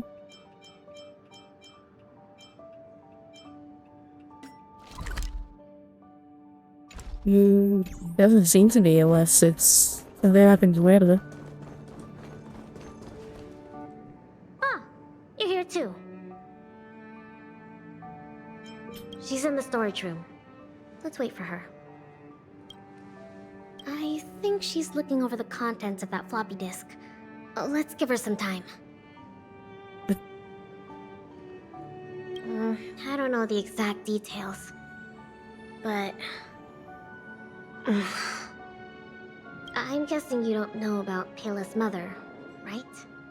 Penya Sergeyevna was Belobog's greatest outdoor explorer. Passed away 16 years ago.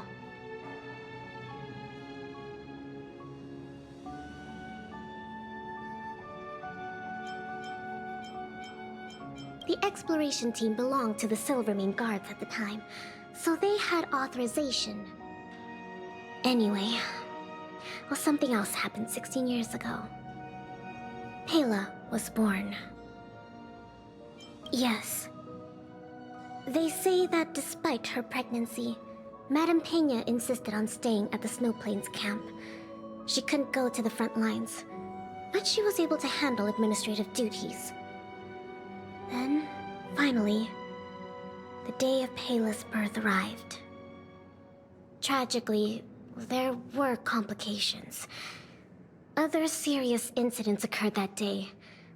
The exploration team ran into a blizzard and the camp lost contact with the outside world. No one knew what to do. The only good thing was that Pela was born healthy.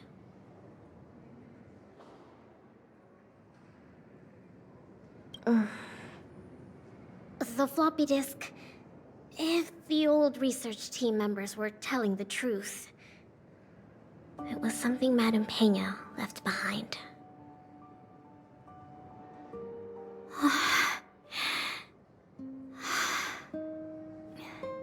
Madame Pena asked a colleague to take her terminal and floppy disk back to Belobog.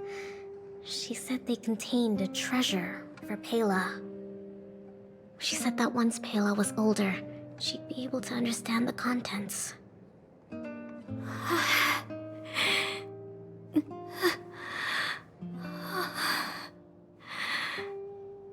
But that colleague was attacked by fragmentum creatures on his way back to the city. During the attack, he dropped the floppy disk in confusion, only managing to bring back the terminal. Apart from Madame Pena, nobody knew what the floppy disk contained. But they say she left Pela many letters.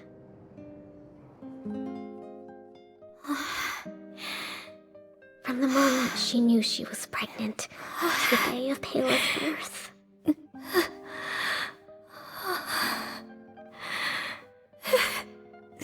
Never missing a day.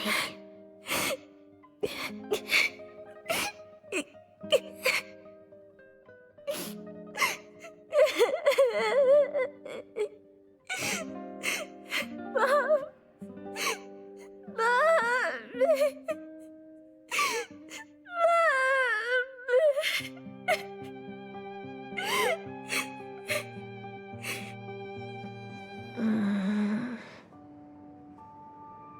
I'm fine.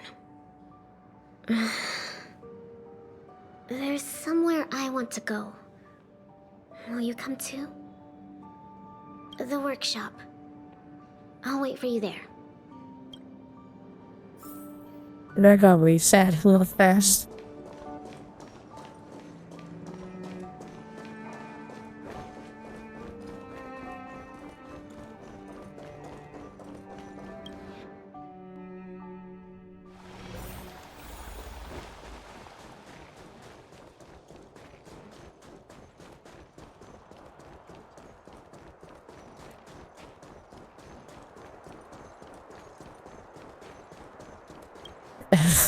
Sorry. Oh. Serval. Japard. I'm back. Lynx! You're finally back. What's with the red eyes? Did something happen? Japard? Way to make it obvious. Welcome home, Lynxie. Oh, it's okay. It's okay. Seems like a lot went down in the snow plains. Thanks again for your help. I think we need a little private time. See you soon. I should give them some time together.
Okay, that's all it's been passed down.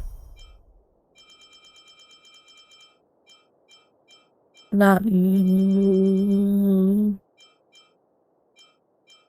technically 9 will because there's one. No wait, 10 will because there's some I hadn't picked up yet.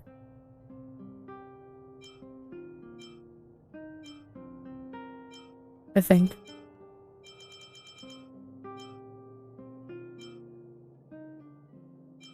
There have a side one here somewhere. There's so many complete spawn disaster, but I hit a wall and that's so I need to figure that out.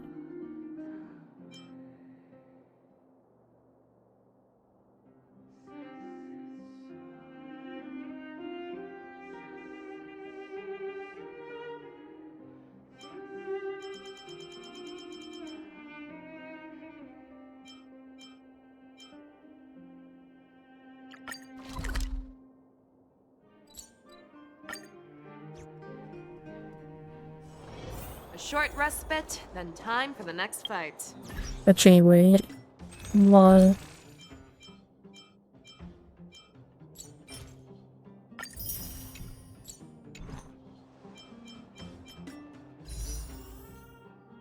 Okay.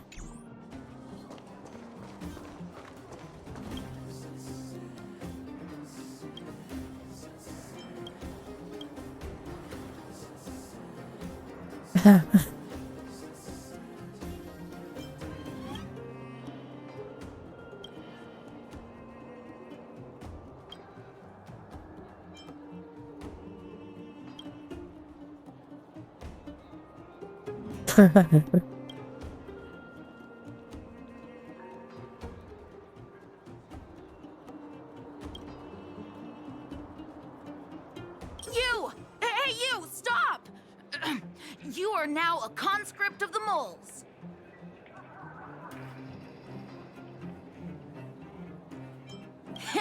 I, Julian of 1,000 faces.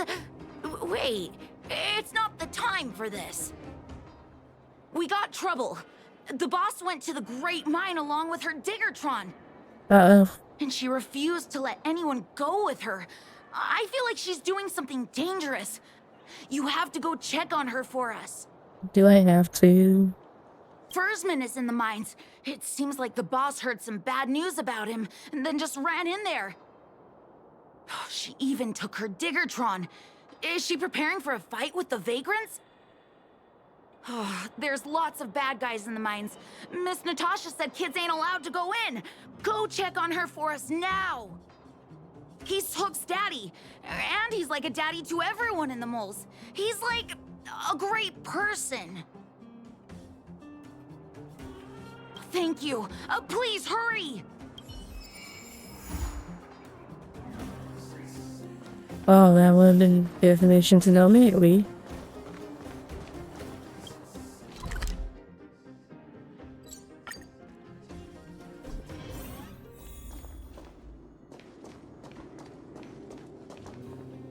Calm down, calm down. We're all here to work for a living. Why not sit down and talk it out? Save it. We treated you as our leader, but look how you treated us. Such a rat. You sold the intel about the vein to Antonia, but we discovered it first. Now we lost the mine, and we have to work for those guys. Traitor! Well, nothing to say for yourself, huh? So you admit that you sold the intel to the mining team? Go away, you brutes! Don't bully my daddy! Oh, little Hook? Oh, no, you have it wrong. It's your daddy who bullied us first. Ask him if you don't believe me. Daddy? Yes, I told Antonia about the vein, but I was the first one to discover it. I have the right to do anything with it. It's only because you have that detector. Let's see who's boss when we take it from you. Back off. I was thinking about the bigger picture when I did that. Unlike you all who just look for trouble every day. Well, I think someone needs to teach you a lesson. Guys, get him! You'll never lay a finger on Daddy without passing through Hook.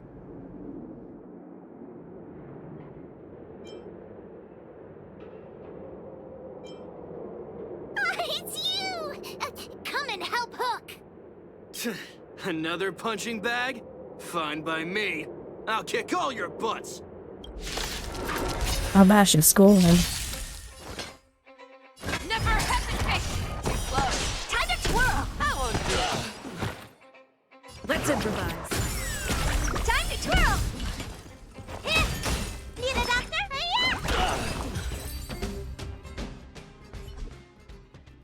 Daddy, are you hurt? Just a few scratches. How about you, Hook? Don't worry about me. I have Diggertron. No one can hurt me. Good. That's good. And you, young lady, are you hurt? Thank you for your help. I remember. You are the outsiders Natasha mentioned before, right? I heard that you helped resolve some conflicts around the mines when you arrived. And again today, when you saved my life.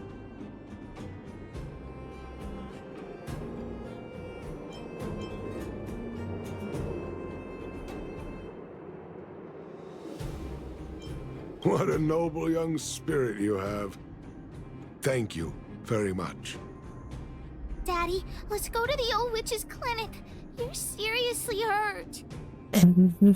But the vein detector that rapscallion was after, somebody already stole it from me. I need to keep searching, otherwise I might never see it again.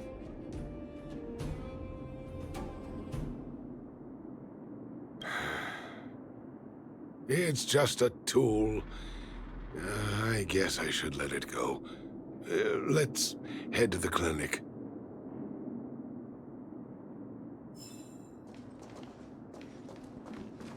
What are you doing here?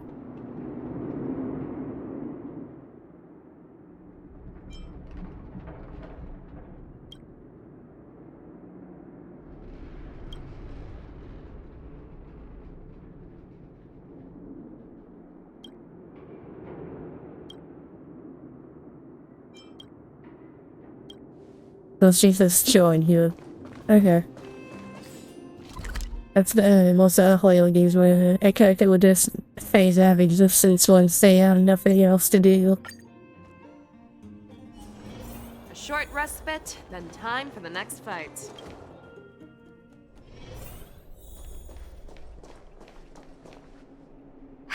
I've taken care of your wounds.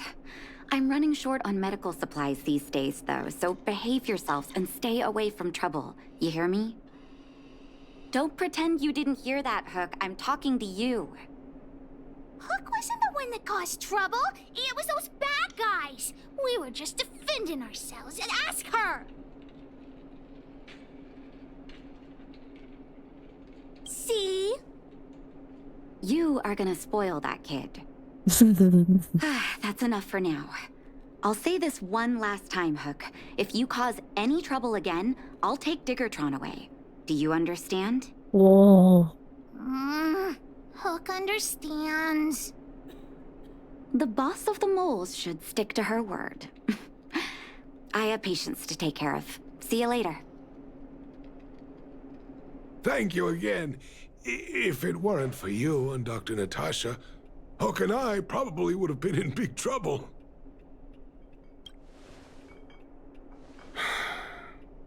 Well, a few days ago, I found a geomarrow vein using a vein detector, and I sold this info to Antonia, a supervisor of the mining team. Then, those vagrants heard about it and accused me of being a traitor. They believe that since I'm also a vagrant who came from another mine and ended up in here for a living, I should naturally be on their side. The mining team could not agree with that, of course. I'm just too old for this. Daddy? Are we short on money? Why did you do that? My poor child. Daddy is old now. Who knows how long I can stay by your side? I have to start preparing for your future. People say I'm selfish, think I'm a traitor, but it doesn't matter to me. All you need to know is when I'm gone, you will have the money to take care of yourself and survive on your own. Daddy... Forget about it. Since I've got the money from the mining team, I have nothing to complain about now. It's just a shame that I lost my vein detector. It was indeed a treasure.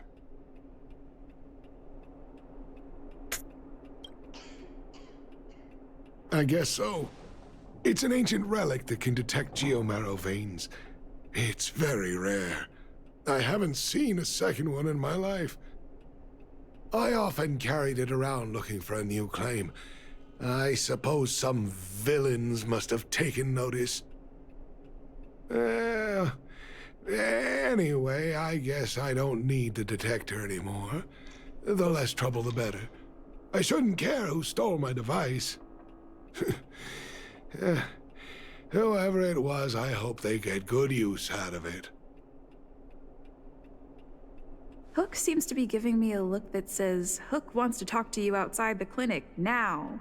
Did she steal it? So that's why people call eyes the windows to the soul.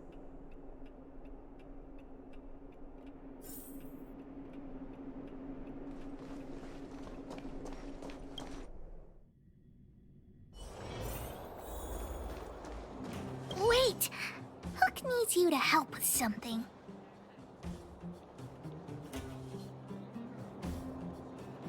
I haven't said what we're gonna do, but that's the spirit. You truly are an honorary member of the moles. That detector is Daddy's treasure, so I gotta get it back. Okay, she didn't take You'll it. help me, won't you? All right then.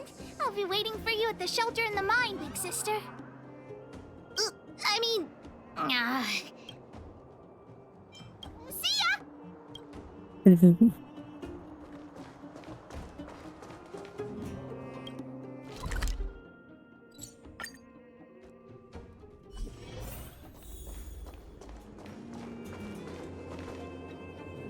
Too slow, honorary member of the moles. You should have gotten here before Hook. Let me introduce you to Sweta. She is Daddy's most trusted miner. Not at all. Mr. Fursman trusts every vagrant, and every one of us trusts Mr. Fursman.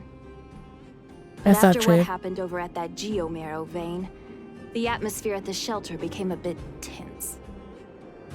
I'm here to find Daddy's treasure, his vein detector. I heard that someone stole it. Is that true? Well, I would guess that's probably true. After the conflict in the mine, Wildfire gathered everyone out of the shelter and took a head count to check on the wounded. 4 people were not there. When we returned to the shelter, Mr. Fursman's detector was gone. We searched all around the shelter but found nothing.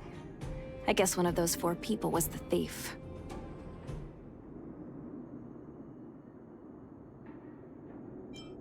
Indeed. Now we can narrow down the scope of our search considerably. We vagrants have our dignity too. I'm sure we will catch the thief, but... But... what? Actually, we've already asked those 4 suspects about it. But they all claim to not have stolen anything. Of course, we could never expect thieves to confess and turn themselves in, right? In my opinion, one of those 4 was lying.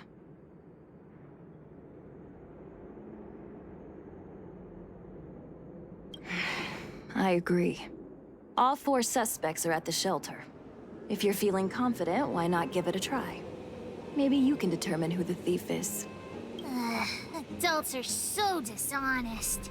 Hook's gonna question them one by one.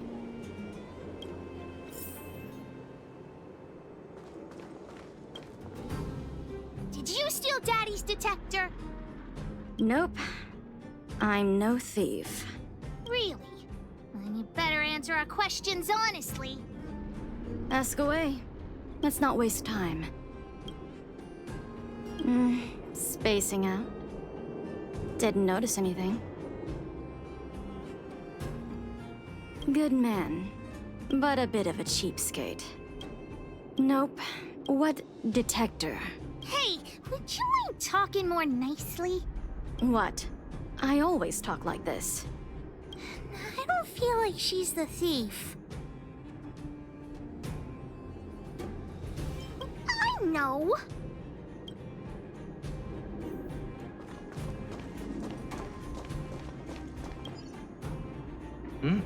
Hook? What's the matter? Did you steal Daddy's detector? What? Oh, if I'd known I would become a suspect, I wouldn't have gone out at that time. How foolish of me. We just need you to answer a few questions. Okay. Ask away. It would be good to clear myself of suspicion. Nothing special. I just went out to get some fresh air. Oh dear. I know that's a lame alibi, but I swear it's the truth. Mr. Fursman, he's a good person. Though... Oh, never mind. Oh, no. I must sound very suspicious, but I really didn't do anything. You have to believe me. Detector? No, I haven't seen anything, and I don't know anything. Is that all the questions you have? Have I proven my innocence?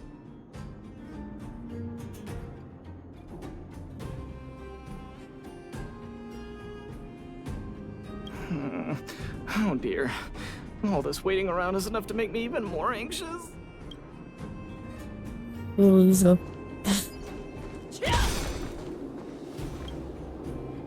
Did you steal Daddy's detector? What? How could you say that? You're gonna make me angry. He fucking did it. You know what a businessman values the most? Reputation. He fucking Your did it. slander ruins my reputation and harms my business. You'll pay for that. Well, then answer our questions. We'll decide if we believe you or not. I have the right to remain silent. I withhold my opinion toward this question. No comment. Ugh, you... I'll give you one more chance. Think carefully and give your answer to Diggertron this time.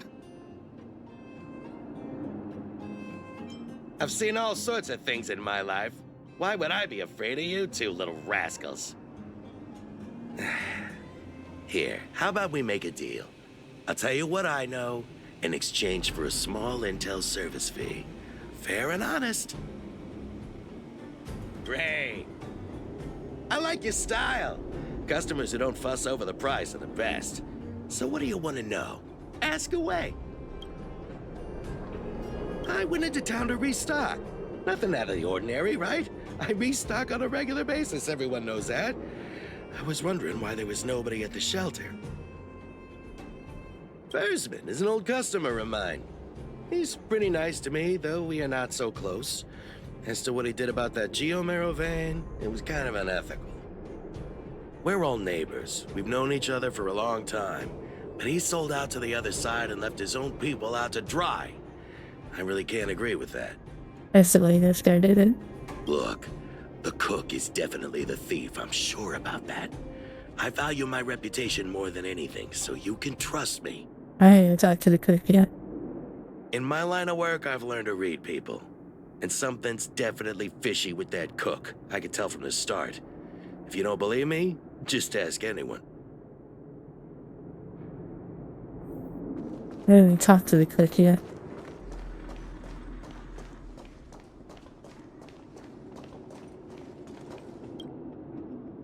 Well, well, well. What's this? Playing detective, are we? Spill it! Did you steal my daddy's detector? You little brat. How dare you label me a thief? Someone needs to give you a good lesson on manners. I'm an honest and decent man. I'd never do such a shady thing. Anyone can say that. If you really didn't steal anything, then just answer our questions. Oh, you have a temper, huh? All right, I'll spare a couple minutes for your little detective game. No, I just did it. I'm a cook. What else would I be doing? Don't you notice the smoky cooking smell all over me? It's just that I happened to be out shopping for ingredients at that time. Otherwise, who'd want anything to do with this kind of thing? That old Fursman was kind to me. When we were at Rivet Town, he put me in charge of the whole mining team's food supply. And it's because I trusted him that I came to this mine with him. I mean, I didn't expect he would take that money for himself. Anyway, he found that Geomero vein by himself, so I won't blame him for not sharing.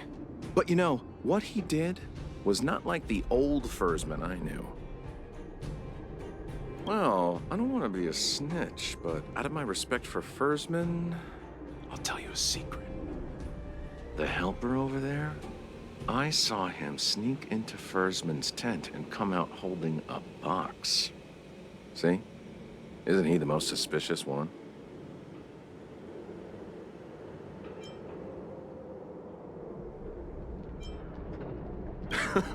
I don't care if you believe me or not. I've told you all I know. Now leave me alone if you don't have any more questions. I'm busy. Hook's head is spinning. Do you remember everything they said? Don't worry, I've written it all down for you. Remember, among these 4 people, only the real thief would lie. The cook said the helper did it. The tailor said it wasn't her. The merchant said it was the cook, and the helper said it wasn't him. So, do you know who the culprit is?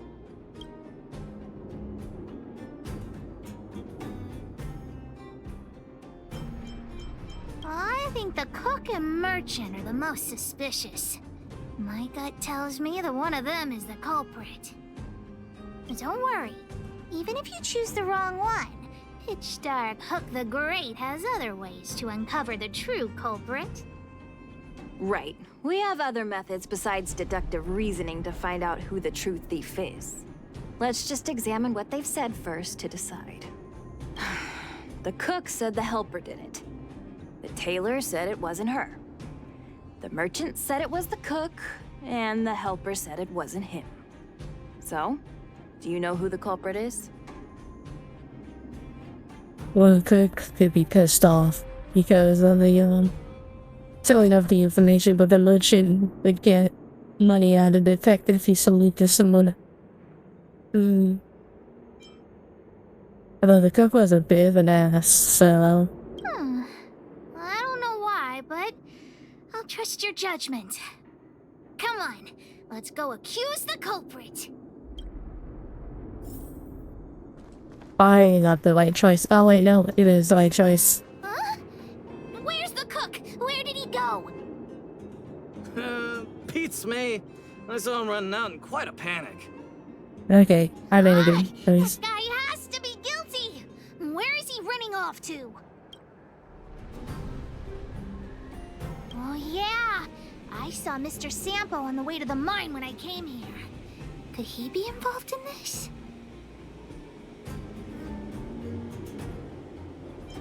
Follow Hook! Mr. Sampo should be that way. Yeah, until kick Sampo's always ass. at the clinic hanging around Miss Natasha. Hook thought he was really sick or something. If he's working with the thief, then he's also a bad guy. Even if he has nothing to do with this, I still want to kick his ass because he's Sampo.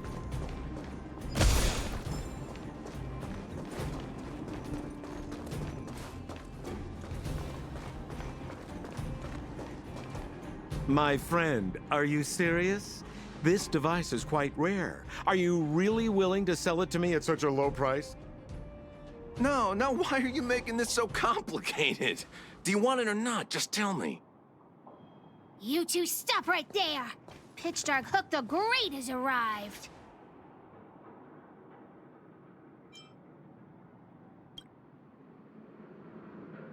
Oh boy, I knew it was too good to be true. I gotta make this clear. I have nothing to do with this fella. You have to trust me. Miss Hook, please, don't point that thing at me. It's scary. Hey, how can you sell me out like that? We had a deal. You stole Daddy's treasure. Diggertron will not spare you. This is all that old Fursman's fault. Just because he has this device I'm holding, he can make a fortune. It's not fair. Well, it seems you guys have some issues to sort out, so maybe I should leave. No, you stay. You stay, Sampo. If you have to kick some ass out, they should kick your ass. What kind of a reason are you looking for? With the underworld in such a sad state, how are we supposed to survive if we don't resort to robbing and stealing? Anyway, I got the device now. Come take it, if you have the guts.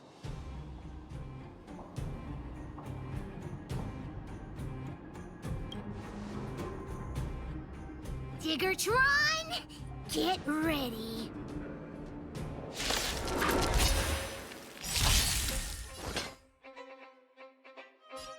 The fearless knows not fear. Time to twirl. Too slow. Let's improvise. Time to twirl. Time to twirl. You don't look so good. Still the same. Show me what you can.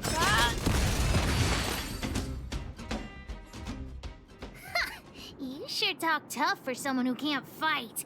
Come on, hand the detector over to Hook. No, Daddy's treasure! It's broken! Hey! Now this is Sampo's time to shine. Of course! I wouldn't want to miss out on seeing you and Miss Hook's acts of heroism, would I? Listen here. There's a fellow in Bouldertown they call Balloway the Miner's Lamp. He's an appraiser. Although he claims that he doesn't do appraisals anymore for ancient relics, he actually still does a bit behind the scenes for ones that are of especially high value. I think this device of yours is probably worth a lot. It might be a good idea to try your luck with Balloway. Here's a trick. First, pretend that you want to sell it for a low price, then wait for him to excitedly fix the device for you. After it's fixed, tell him you changed your mind and you want to keep it for yourself. This business tactic is what I call a bait and switch. Pretty clever, huh? Alloway the miner's lamp. Got it. Thanks, Mr. Sampo. Let's go into town to find him. Have a safe trip! I still want to kick his ass.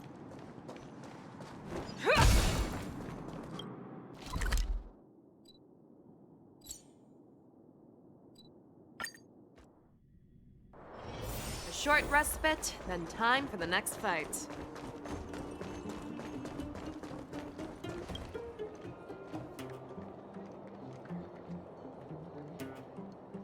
Okay.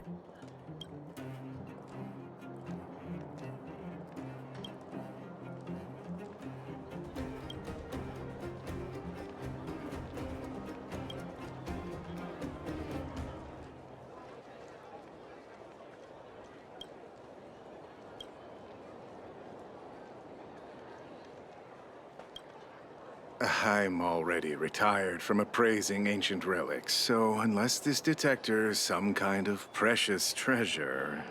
Oh, look at this! The detector's probe broke off. Can you fix it? Oh, ho, ho. This certainly is a rare relic. Let me take a closer look. Yes! Look extra close. You have to help Hook fix it. This device...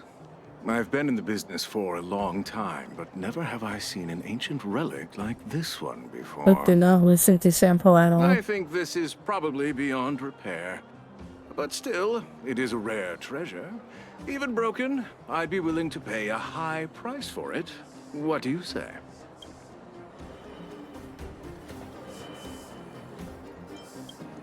The detector's probe is gone. It's like searching for something without eyes or ears. Who's going to want a pile of junk? I don't believe any other stores will buy it off you. Come on, I'll give you a nice deal.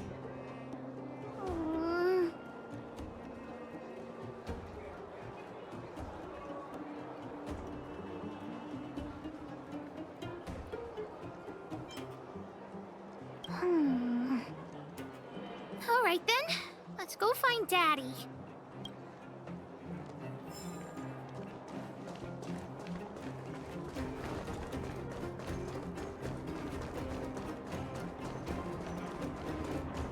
He did not listen to Sampo at all. He actually gave some solid advice. But no.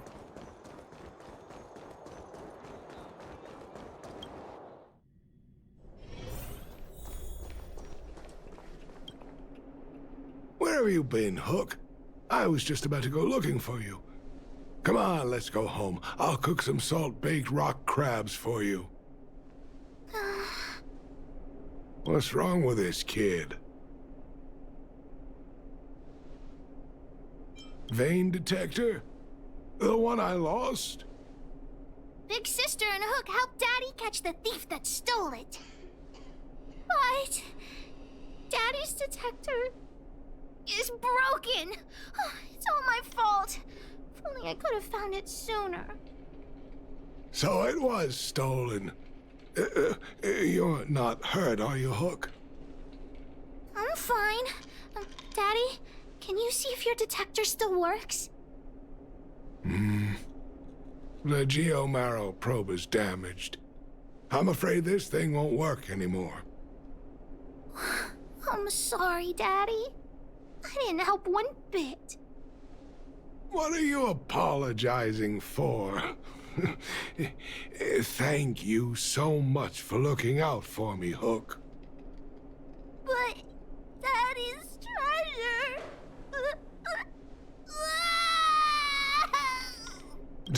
Don't cry, Hook. Daddy's true treasure has been here all along. It was never lost or broken.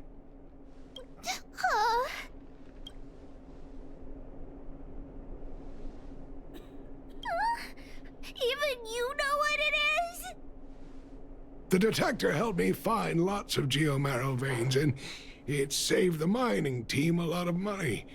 In that respect, it was a very good thing. But at the end of the day, the detector is just a tool. A true treasure must have irreplaceable importance to someone. Hook doesn't really understand. That's okay. I'm saying some things that might seem strange, but you will understand someday. So, the treasure Daddy's talking about is still happily running and jumping around. Daddy!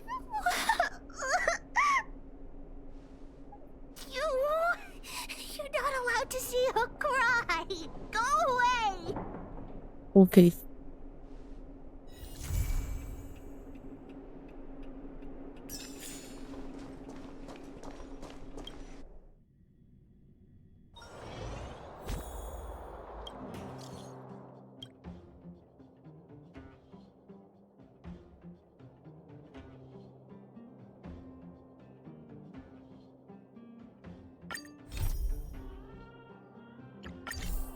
Of course, there's more. Oh, hi. Honorary member of the Moles, listen up.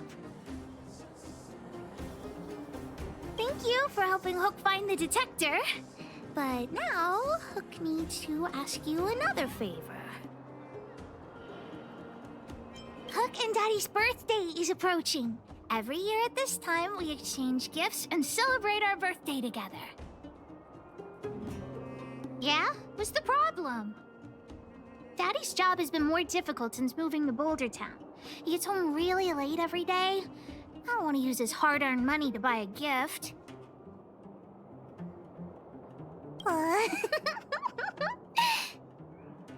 Hey, are you patronizing me? Yes. Actually, I still have some valuable treasure of my own in Rivet Town. It's a shame I left it there. If I go bring it back and sell it for a decent price, I can buy a gift for Daddy without begging anyone for money. What? Oh, what nonsense. This is an order from the boss of the moles. An order. And I'm still a kid.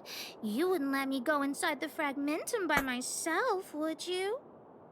Then it's settling. Let's meet in Rivet Town. I'll be waiting for you in a safe spot. You're not allowed to not come. Okay, let's go offload.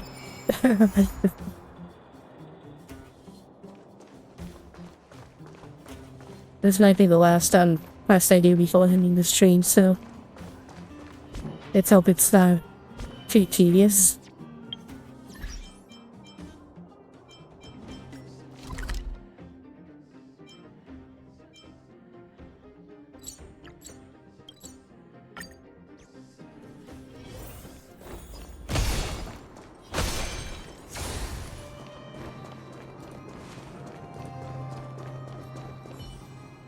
What took you so long? Hook's been waiting here for ages.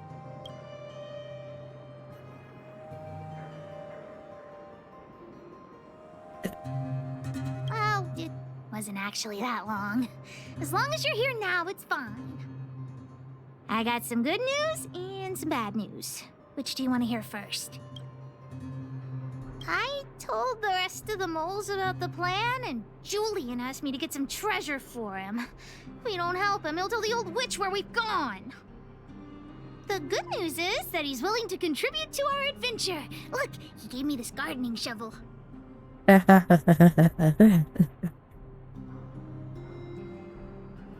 The gardening shovel. That's not useful at all.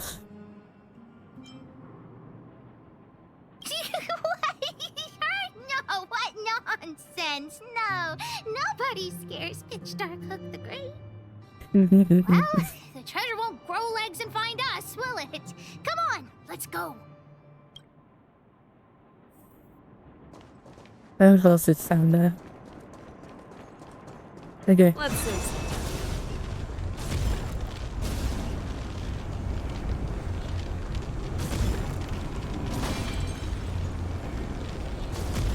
All together. Of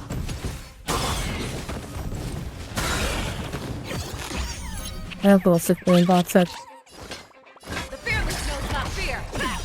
Time to twirl. Too slow. Dreams do come true. Time to twirl!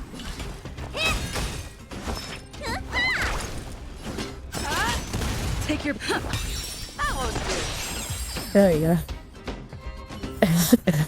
Yeah, it's over already.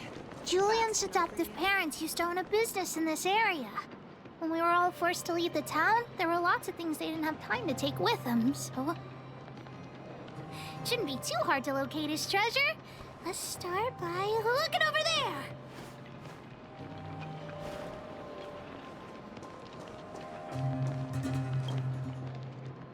Ah, we found Julian's treasure!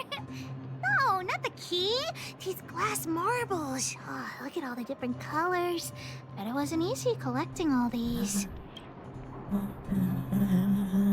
What? You don't know? Have you never played marbles before? Oh, by the way, what does this key open? Oh, maybe Julian knows. I never played marbles before. I've had a bunch of marbles. You don't think this jar of glass marbles is worth anything, right? Like, I had a lot of marbles as a kid, but I never understood any kind of games with them. And also, I was a dumb kid and I ate a marble once also. Well, small act with it. Yeah. I was really fucking stupid as a child.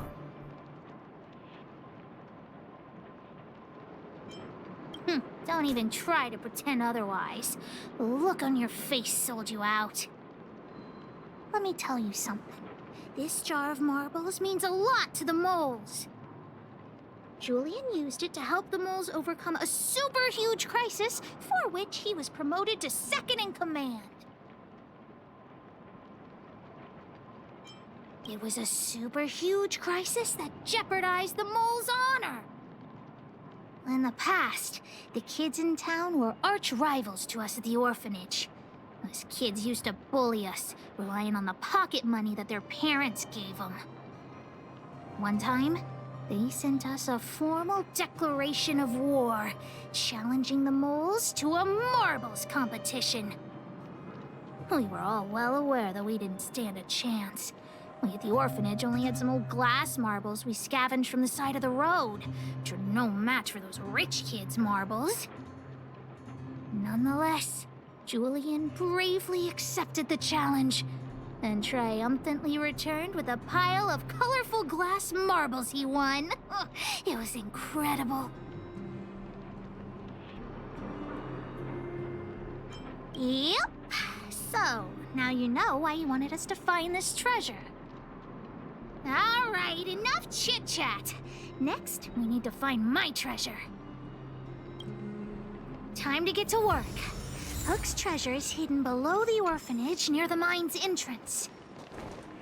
This doesn't feel like the Rivet Town I remember. You think the orphanage is like this now, too?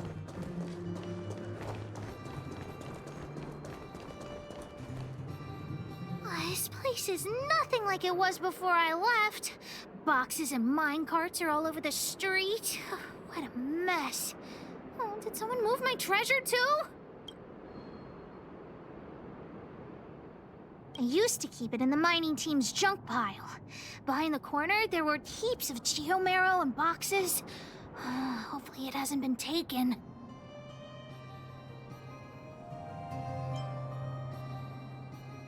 I'll look with you. We'll definitely find it if we work together.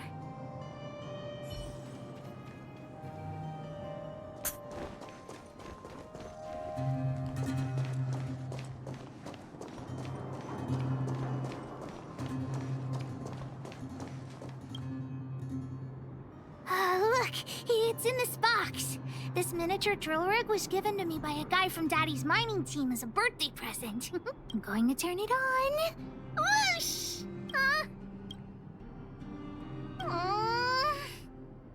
Oh, just don't talk to me right now. I need to calm down.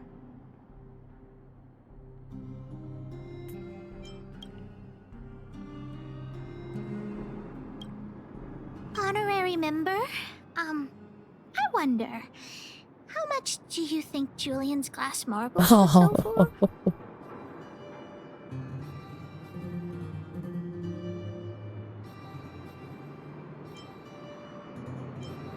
That's it? Guess I'll have to abandon my evil plan.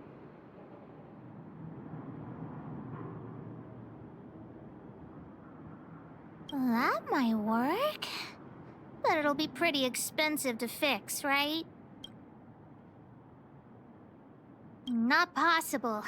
Daddy said that guy went missing one day and he never saw him again. Maybe he went someplace far away. Oh, I have no idea when he'll come back, so that definitely won't work. he's dead. Oh, wait a Hi, second! video. I hid another treasure at the orphanage! I don't want to sell it, but if I want to buy Daddy a gift, I don't have any other choice. Honorary member, please, please help me look for it. Just one more time. How are you doing today, video? Ah, yay, let's go!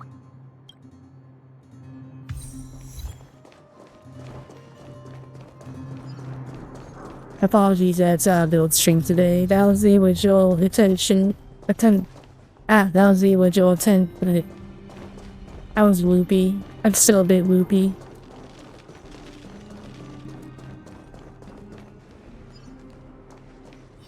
Other than my waking up with a headache and then feeling loopy before most of the day even after I went out. There's so many monsters here!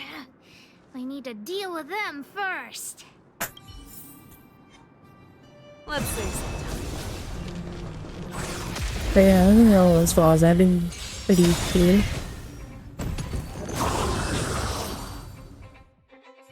Definitely gonna be building later today though. Let me take a look at my notes. I marked the location where I stashed the treasure. Don't know if I'll finish the crash, but I'll do my best. And then ad's about to start, so give me a second. It's a reward from the old witch. You'll know what it is after I dig it up. Go down the stairs on the left, then walk 10 paces forward. Turn right, walk another 15 paces, spin around 10 times, then keep walking forward. Oh no! I'm doomed! The second half of my notes are completely ruined! What kind of lame treasure map would it be if it only had 1 or 2 steps? Without the second half of my notes, how will I ever find the treasure?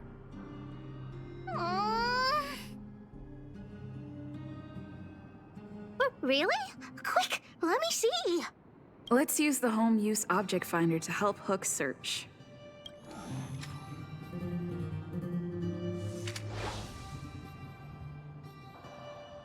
Beep, beep, beep! Finding the home use object finder at your service. Please say the target object you want to search for. Oh, wow! This little thing, it can talk? Wow, you can talk as well, little thing. Aren't you sassy? But if you can help me find my treasure, I'll let it slide.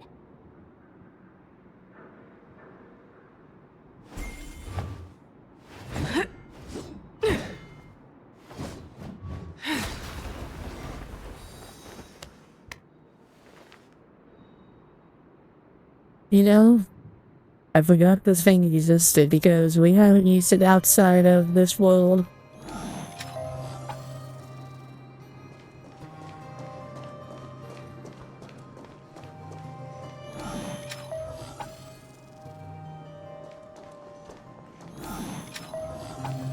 What's this? Oh, looks like something is written on it. For Julian 50 years in the future. Whatever. Since we've already dug it up, let's open it. I guess you're right. We should wait 50 years before opening it. Let's take it back to Julian along with the glass marbles.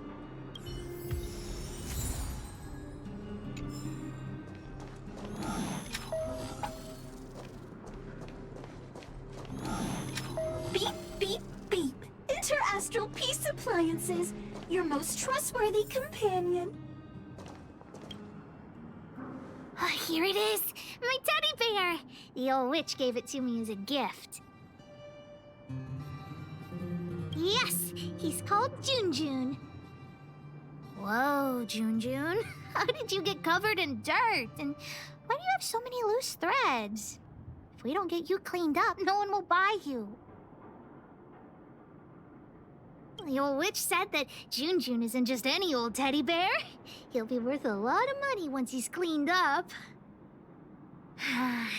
There's no other way. I haven't learned to sew yet.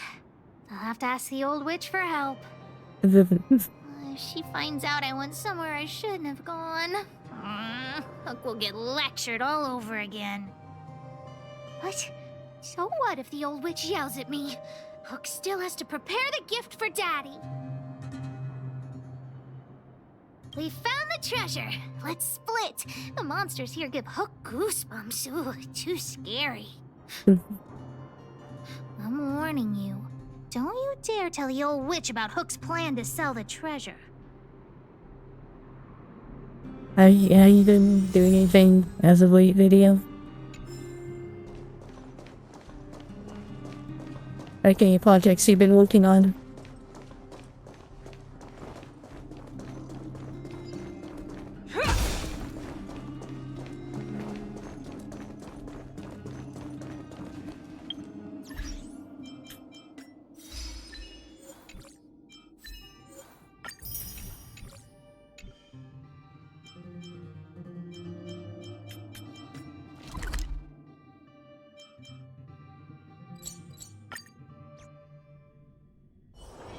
A short respite, then time for the next fight.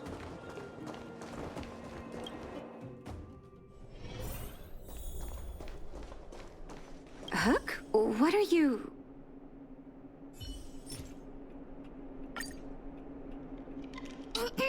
Natasha? Drink Junjun's water, in you bad dehydrated shape. Can bitch. you help me fix him? Okay, Vivi. I remember giving you Jun. I haven't seen this fella in years. Where did you find him?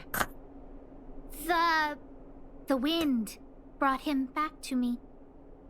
Be honest with me, Hook. Big sister helped me find him in the Rivet Town orphanage.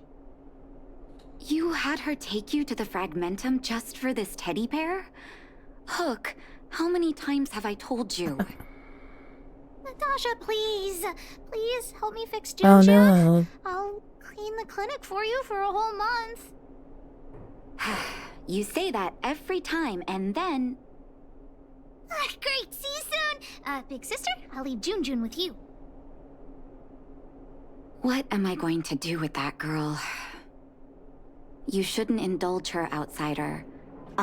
I know it's difficult to tell Hook no, but sometimes it just has to be done. Jun. So she gave her bear a name, huh? I've lost count of all the dolls I've made. To be honest, I wasn't expecting her to like this one so much. It was an award I used to give the kids in Rivet Town for good behavior. Can you imagine what an orphanage is like with so many difficult children? I mean, I had to come up with a solution to get them to behave. Hook pretended to be well-behaved for a month in order to get Jun. She ate on time, slept on time, even stopped fighting with the other kids.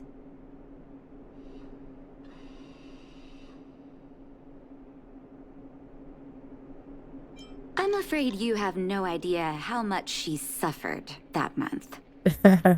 Hook has an uncanny ability to rally people to her cause, both adults and children. It's a skill, all right, and forcing her to be well-behaved puts a lid on it. Well, this teddy bear has sure been through the wars. Don't worry, I'll help Hook repair Jun, but I'll need to find some stuffing. I'm sorry about your motor Wait, going now. Look at the eyes.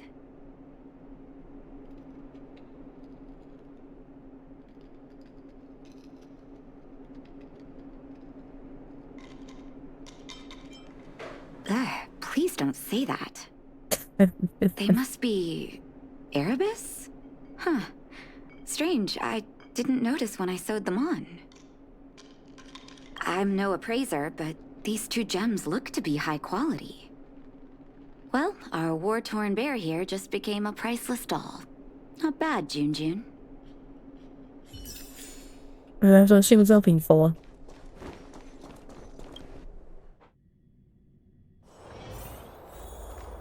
Did the old witch yell at you? What?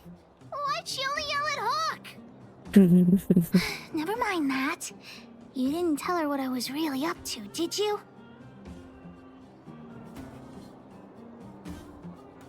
Great. Your loyalty as an honorary member of the Moles is acknowledged. Anyway, why are you still standing here, silly? Do you have something to report to the boss of the Moles? Is it hard to get a new motive for your 3D printer video?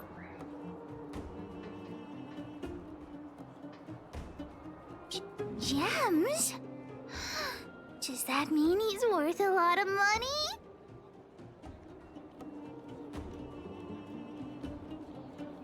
Well, of course I'll sell him. If the gems are expensive, Hook can buy a better birthday gift for Daddy. Anyhow, this is super useful intel. If you've been with the Moles a bit longer, I'd be promoting you to third in command right now. I'll need your help again after Natasha fixes Jun. Always be prepared to answer the call of Pitch Dark Hook the Great. Is it hard to replace a motive for 3D printer?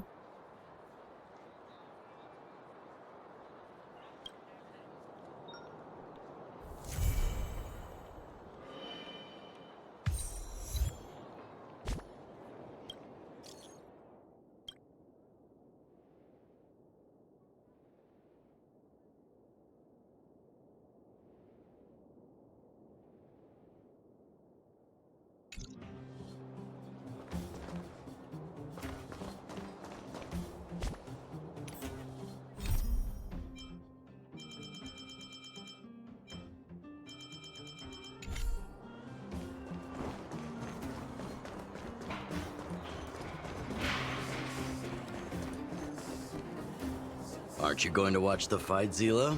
He's defending his championship title. Ugh, nah, I'll pass. It's not like anyone else has a chance with him around. You're right about that. I get it if you don't want to join in the fun. It's all the same after a while. Ah, what a rare moment of rest. Maybe I should find a spot to stretch my legs a bit too. Zila and Oleg. I wonder what they're talking about. But yeah, is it difficult to replace it, or is it expensive? Hey, isn't that the Trailblazer? It's been a while since I've seen you around. How you doing? Hey, how have your travels been? Thanks to you, things are pretty peaceful around here. The Chief and I are getting restless. Oh, of course they don't sell the thing that they use in the printer. Lovely. The US name specifically what the part is called, and it's any identifying information on it, or they just tell you it's a part that they didn't make. Silly girl. Just a few days of hard-earned rest, and you're already making it sound like jail time.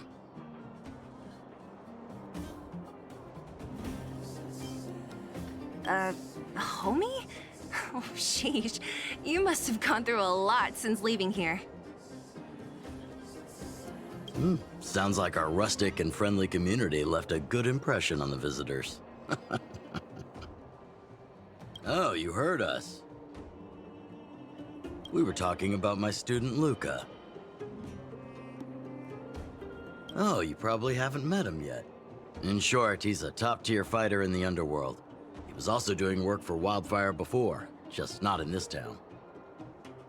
Oh, right. She hasn't seen Luca defend his championship title before, right? Zila, why don't you take our hero and swing by the Fight Club to show her the match? What? You don't want to? No, it's just... I'm worried Luca might do something stupid again.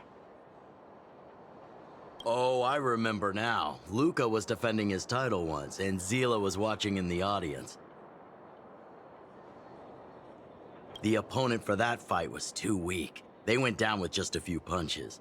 I don't know what got into Luca after that, but he said out loud that he wanted Zila to come up and fight him right there and then. Why don't we stop there, Chief? I'd rather not relive the moment.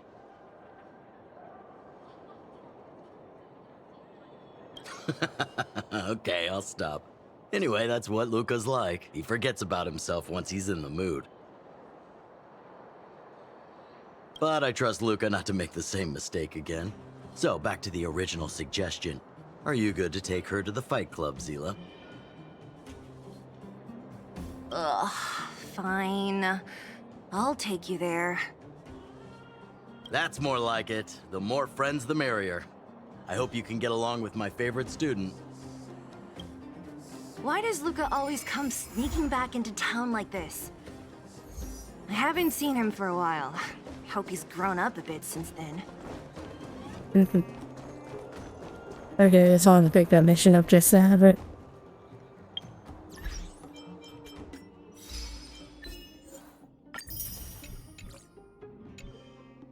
Now let's see.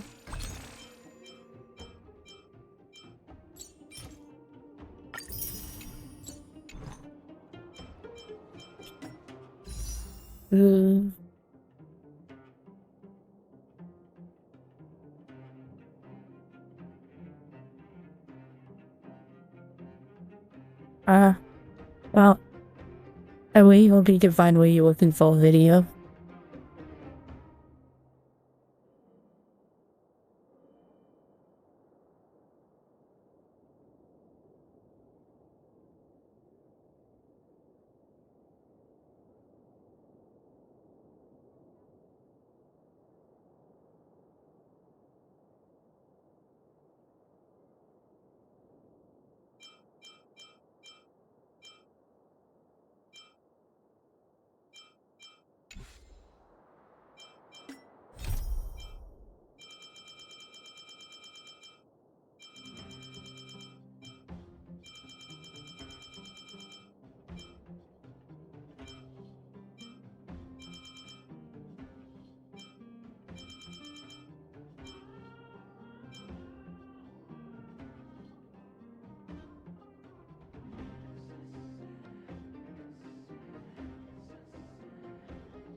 Other than still kind of recovering from being sick, my life's been okay.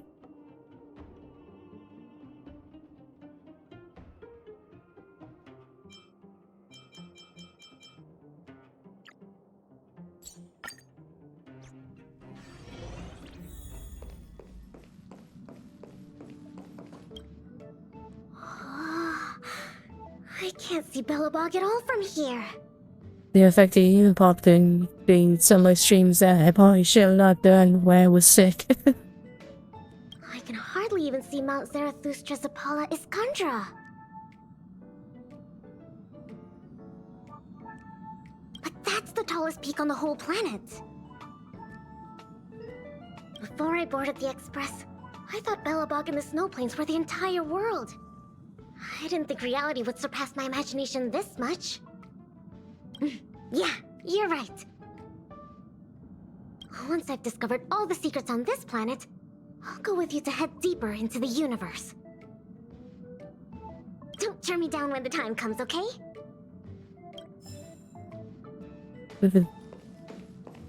It's Pella. Up here. Yep. All I was being depressing. Yeah, no Pella.